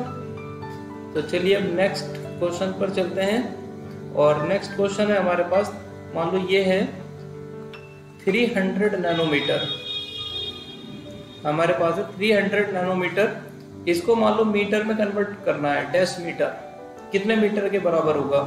तो देखो 300 नैनोमीटर को मीटर में कन्वर्ट करने के लिए आपको क्या करना पड़ेगा, नैनो को रिमूव करना पड़ेगा। तो 300 × 10 की पावर कितनी कर दोगे आप, -9, क्योंकि नैनो का मतलब होता है 10 की पावर -9। तो वैल्यू किस में आ जाएगी, मीटर में। अब आप इस वैल्यू को साइंटिफिक नोटेशन में लिखो तो जो 300 है, 300 को मैं लिख सकता हूँ 3 इंटू 10 की पावर 2 और 10 की पावर माइनस 9। तो बताओ जब मल्टीप्लाई करते हैं तो मल्टीप्लाई में पावर ऐड हो जाती है, तो ये आ जाएगा हमारे पास -7 मीटर। इसको हम लिखेंगे साइंटिफिक नोटेशन में इस तरीके से, ठीक है। नेक्स्ट क्वेश्चन है हमारे पास 200 नैनोमीटर है, हमारे पास है 200 नैनोमीटर और इस 200 नैनोमीटर को हमको कन्वर्ट करना है, मान लो सेंटीमीटर में कन्वर्ट करना है। 200 नैनोमीटर को सेंटीमीटर में कन्वर्ट करना है, तो देखो कैसे करेंगे, ध्यान से। पहले तो हम इस नैनो को हटाएंगे तो हमारी वैल्यू किस में आ जाएगी, मीटर में आएगी। और हटाने के लिए क्या करते हैं, टू रिमूव मल्टीप्लाई। तो नैनो का मतलब क्या होता है, 10 की पावर -9। तो हम 10 की पावर -9 से मल्टीप्लाई कर देंगे तो हमारे पास वैल्यू किस में आ जाएगी, मीटर में आ जाएगी। अब बताओ हमको सेंटीमीटर में अगर कन्वर्ट करना हो तो 200 इंटू 10 की पावर -9 को कितने से मल्टीप्लाई करना पड़ेगा, 2 से मल्टीप्लाई करना पड़ेगा, मतलब 100 से मल्टीप्लाई करना पड़ेगा, तो हमारे पास वैल्यू आ जाएगी सेंटीमीटर में। तो इसको हम लिख सकते हैं 200 इंटू 10 की पावर -7, या फिर ये 2 जीरो भी आप हटा सकते हो, इसको 10 की पावर 2 में लिख लो 2 जीरो को, तो ये 2 इंटू 10 की पावर -5 हमारे पास आ जाएगा सेंटीमीटर में। तो 200 नैनोमीटर कितने सेंटीमीटर के बराबर होगा, 2 इंटू 10 की पावर -5 सेंटीमीटर के बराबर होगा, ठीक है। चलिए नेक्स्ट क्वेश्चन पे चलते हैं, एक दो प्रैक्टिस और करवा देता हूं मैं आपको। मुझे दिया हुआ है मान लो 50 माइक्रोमीटर, ठीक है ना, 50 माइक्रोमीटर, और मुझे इसको कन्वर्ट करना है मान लो सेंटीमीटर में। मुझे इस वैल्यू को सेंटीमीटर में कन्वर्ट करना है, तो मुझे पहले क्या करना पड़ेगा, देखो माइक्रो को हटाना पड़ेगा, और हटाने के लिए मल्टीप्लाई करते हैं। तो माइक्रो की वैल्यू मैंने कितनी बताई आपको, 10 की पावर -6 बताई है। तो जब आप 10 की पावर -6 से मल्टीप्लाई कर दोगे, ठीक है ना, म्यू की जगह पर आ गया 10 की पावर -6, तो वैल्यू आ चुकी है हमारी मीटर में। अब आपको क्या करना है, सेंटीमीटर मतलब सेंटी को ऐड करना है, सेंटी को ऐड करना है ना। तो ऐड करने के लिए क्या बताया था, डिवाइड। ऐसे भी कर सकते हो, या तो आप 100 से डायरेक्ट मल्टीप्लाई कर दो तो मीटर सेंटीमीटर में आ जाता है, या फिर मैंने बताया था ऐड करने के लिए डिवाइड करते हैं। तो 50 इंटू 10 की पावर -6 और सेंटी को ऐड करना है, तो ऐड करने के लिए सेंटी की वैल्यू से डिवाइड कर दो। सेंटी की वैल्यू होती है 10 की पावर -2, तो हमारे पास ये वैल्यू आ जाएगी सेंटीमीटर में। अब इस वैल्यू को जब ऊपर लेकर जाओगे तो 50 इंटू 10 की पावर -6 और ये 10 की पावर -2 जब ऊपर चला जाएगा तो 10 की पावर 2 हो जाएगा, ठीक है। या फिर मैं इसको लिख सकता हूँ कितना, देखो ये 10 की पावर -4 होगा और ये भी 10 की पावर 1 है, तो 10 की पावर कितना आ जाएगा, 5 इंटू 10 की पावर -3 आ जाएगा सेंटीमीटर में, ठीक है बच्चों। नेक्स्ट क्वेश्चन कर लेते हैं, चलो यहीं पर साइड में कर लेते हैं एक और क्वेश्चन। हमारे पास वैल्यू है मान लो 10 mm, 10 मिलीमीटर है, मुझे इसको कन्वर्ट करना है मान लो मीटर में, तो बताइए कितना होगा। तो मुझे मिली को हटाना पड़ेगा, मीटर को रखना पड़ेगा। ये पहला m है मिली और ये है मीटर, तो 10 इंटू मिली को हटाना है तभी तो वैल्यू मीटर में आएगी, तो 10 की पावर -3 से मल्टीप्लाई कर दो, हटाने के लिए मल्टीप्लाई करते हैं, तो आंसर मीटर में आ गया। मैं इसको लिख सकता हूँ 1 इंटू 10 की पावर देखो ये वैल्यू कम होगी तो पावर ज़्यादा हो जाएगी, -2, यहाँ पर -2 हो जाएगा और ये आ जाएगा मीटर आपका। ऐसे लिख सकते हैं 10 इंटू 10 की पावर -3 को 1 इंटू 10 की पावर -2 मीटर, ठीक है। एक क्वेश्चन और बताइए आप, हमारे पास है मान लो 30 मीटर और मैं कहता हूँ इसको कन्वर्ट कर दो आप पिकोमीटर में, तो कैसे करेंगे, देखो जो 30 है हमारे पास, इसमें मीटर को तो रखना है ना, केवल पिकोमीटर को ऐड करना है। तो पिकोमीटर को ऐड करने के लिए पिको को ऐड करना है, मीटर तो मेरे पास है, पिको को ऐड करना है, तो ऐड करने के लिए क्या करते हैं, डिवाइड। ऐड करने के लिए क्या करते हैं, डिवाइड। तो 10 की पावर -12 से डिवाइड कर दो, पिको की वैल्यू 10 की पावर -12 होती है, तो ये आंसर आ जाएगा हमारा पिकोमीटर में। इसको ऊपर ले जा सकते हो, तो 30 इंटू 10 की पावर ये 12 हो जाएगा, या फिर 3 इंटू 13 हो जाएगा, ठीक है ना, पिकोमीटर में। समझ रहे हैं। तो चलिए नेक्स्ट क्वेश्चन पर चलते हैं। एक कन्वर्जन मान लो हमारे पास ये है कि 20 एंगस्ट्रोम और इसको कन्वर्ट करना है आपने डैश सेंटीमीटर, ठीक है ना, सेंटीमीटर में कन्वर्ट करना है 20 एंगस्ट्रोम को। तो एंगस्ट्रोम की वैल्यू कितनी बताई है मैंने आपको, 10 की पावर -10। तो जब एंगस्ट्रोम की जगह पर आप 10 की पावर -10 लिखोगे तो वैल्यू किस में आ जाएगी, मीटर में। अब देखो सेंटी को ऐड करना है, मीटर आ चुका है, सेंटी को लाना है। तो ऐड करने के लिए यूनिट को जब हम ऐड करते हैं तो वैल्यू से उसकी डिवाइड करते हैं। तो मुझे सेंटी को ऐड करना है, तो ऐड करने के लिए क्या करेंगे, 10 की पावर -2 से डिवाइड कर देंगे तो सेंटी आ जाएगा। इसको ऊपर लेके जाएंगे तो 20 इंटू 10 की पावर कितना हो जाएगा, -8 सेंटीमीटर, या फिर इसको हम साइंटिफिक नोटेशन में लिखेंगे, ये हो जाएगी -7 सेंटीमीटर। ठीक है। अब एक चीज और समझिए आप, कभी कभी डेंसिटी हमको गिवन होती है किलोग्राम पर मीटर क्यूब में, और हमको उसको कन्वर्ट करना पड़ता है ग्राम पर सेंटीमीटर क्यूब में। ठीक, मान लो ये मेरे पास 1 ही है, 1 ग्राम पर सेंटीमीटर क्यूब, इसको मुझे बताना है ये कितने ग्राम पर सेंटीमीटर क्यूब के बराबर होगा। ये जब डेंसिटी गिवन होती है तो उसमें कभी कन्वर्जन हमको करना पड़ जाता है। तो देखिए ये मेरे पास है 1 kg, ठीक है ना, मैं इसको ऐसे लिखता हूँ 1 kg अपॉन में मीटर क्यूब। तो 1 किलो, किलो को हटाना ना, देखो ग्राम को रखना है और किलो को हटाना है, तो किलो का मतलब होता है 10 की पावर 3। तो ये 1 इंटू 10 की पावर 3, के की जगह पर 10 की पावर 3 रखा तो वैल्यू आ गई मेरे पास ग्राम में। और अपॉन नीचे है मीटर का क्यूब, तो मीटर को सेंटीमीटर में बदलना है, मीटर को सेंटीमीटर में बदलना है। ठीक है, तो मैं क्या लिखूंगा बच्चों, यहाँ पे 1 मीटर जो होता है वो 100 सेंटीमीटर के बराबर होता है। तो यहाँ पर आ जाएगा हमारे पास 10 की पावर 2, 3 बार लिखना पड़ेगा, 10 की पावर 2 इंटू 10 की पावर 2, और ये आ जाएगी हमारे पास सेंटीमीटर क्यूब, है ना। 1 मीटर 100 सेंटीमीटर के बराबर होता है ना, तो मीटर का क्यूब है, तो मुझे क्या करना पड़ेगा, मीटर, ये हो गया तुम्हारा 1 मीटर इक्वल टू 100 सेंटीमीटर होता है ना, 1 मीटर बराबर 100 सेंटीमीटर होता है। तो मैं क्या कर रहा हूँ, 3 मीटर है मेरे पास, तो मैंने सेंटीमीटर, 100 सेंटीमीटर, फिर 100 सेंटीमीटर, फिर 100 सेंटीमीटर, तो सेंटीमीटर का क्यूब हो गया।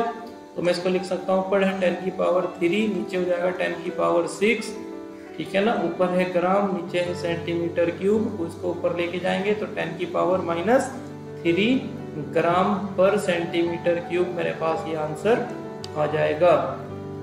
तो मैं यहाँ पर कह सकता हूँ कि 1 किलोग्राम पर मीटर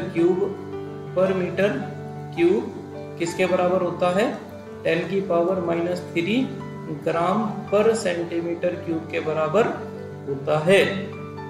और यदि आपको इसका उल्टा करना हो कि आपको बताना है कि 1 ग्राम पर सेंटीमीटर क्यूब कितने किलोग्राम पर मीटर क्यूब के बराबर होगा, तो इसे डिवाइड में आ जाएगा, या फिर मैं कह सकता हूँ 10 की पावर 3 किलोग्राम पर मीटर क्यूब के बराबर होता है।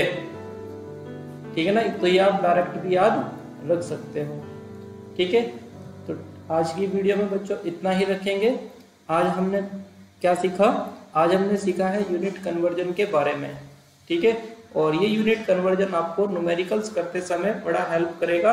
आप इसको याद रखना, किसी भी यूनिट को अगर हटाना हो तो उसकी वैल्यू से मल्टीप्लाई करेंगे, और किसी भी यूनिट को ऐड करना हो तो उसकी वैल्यू से डिवाइड करेंगे।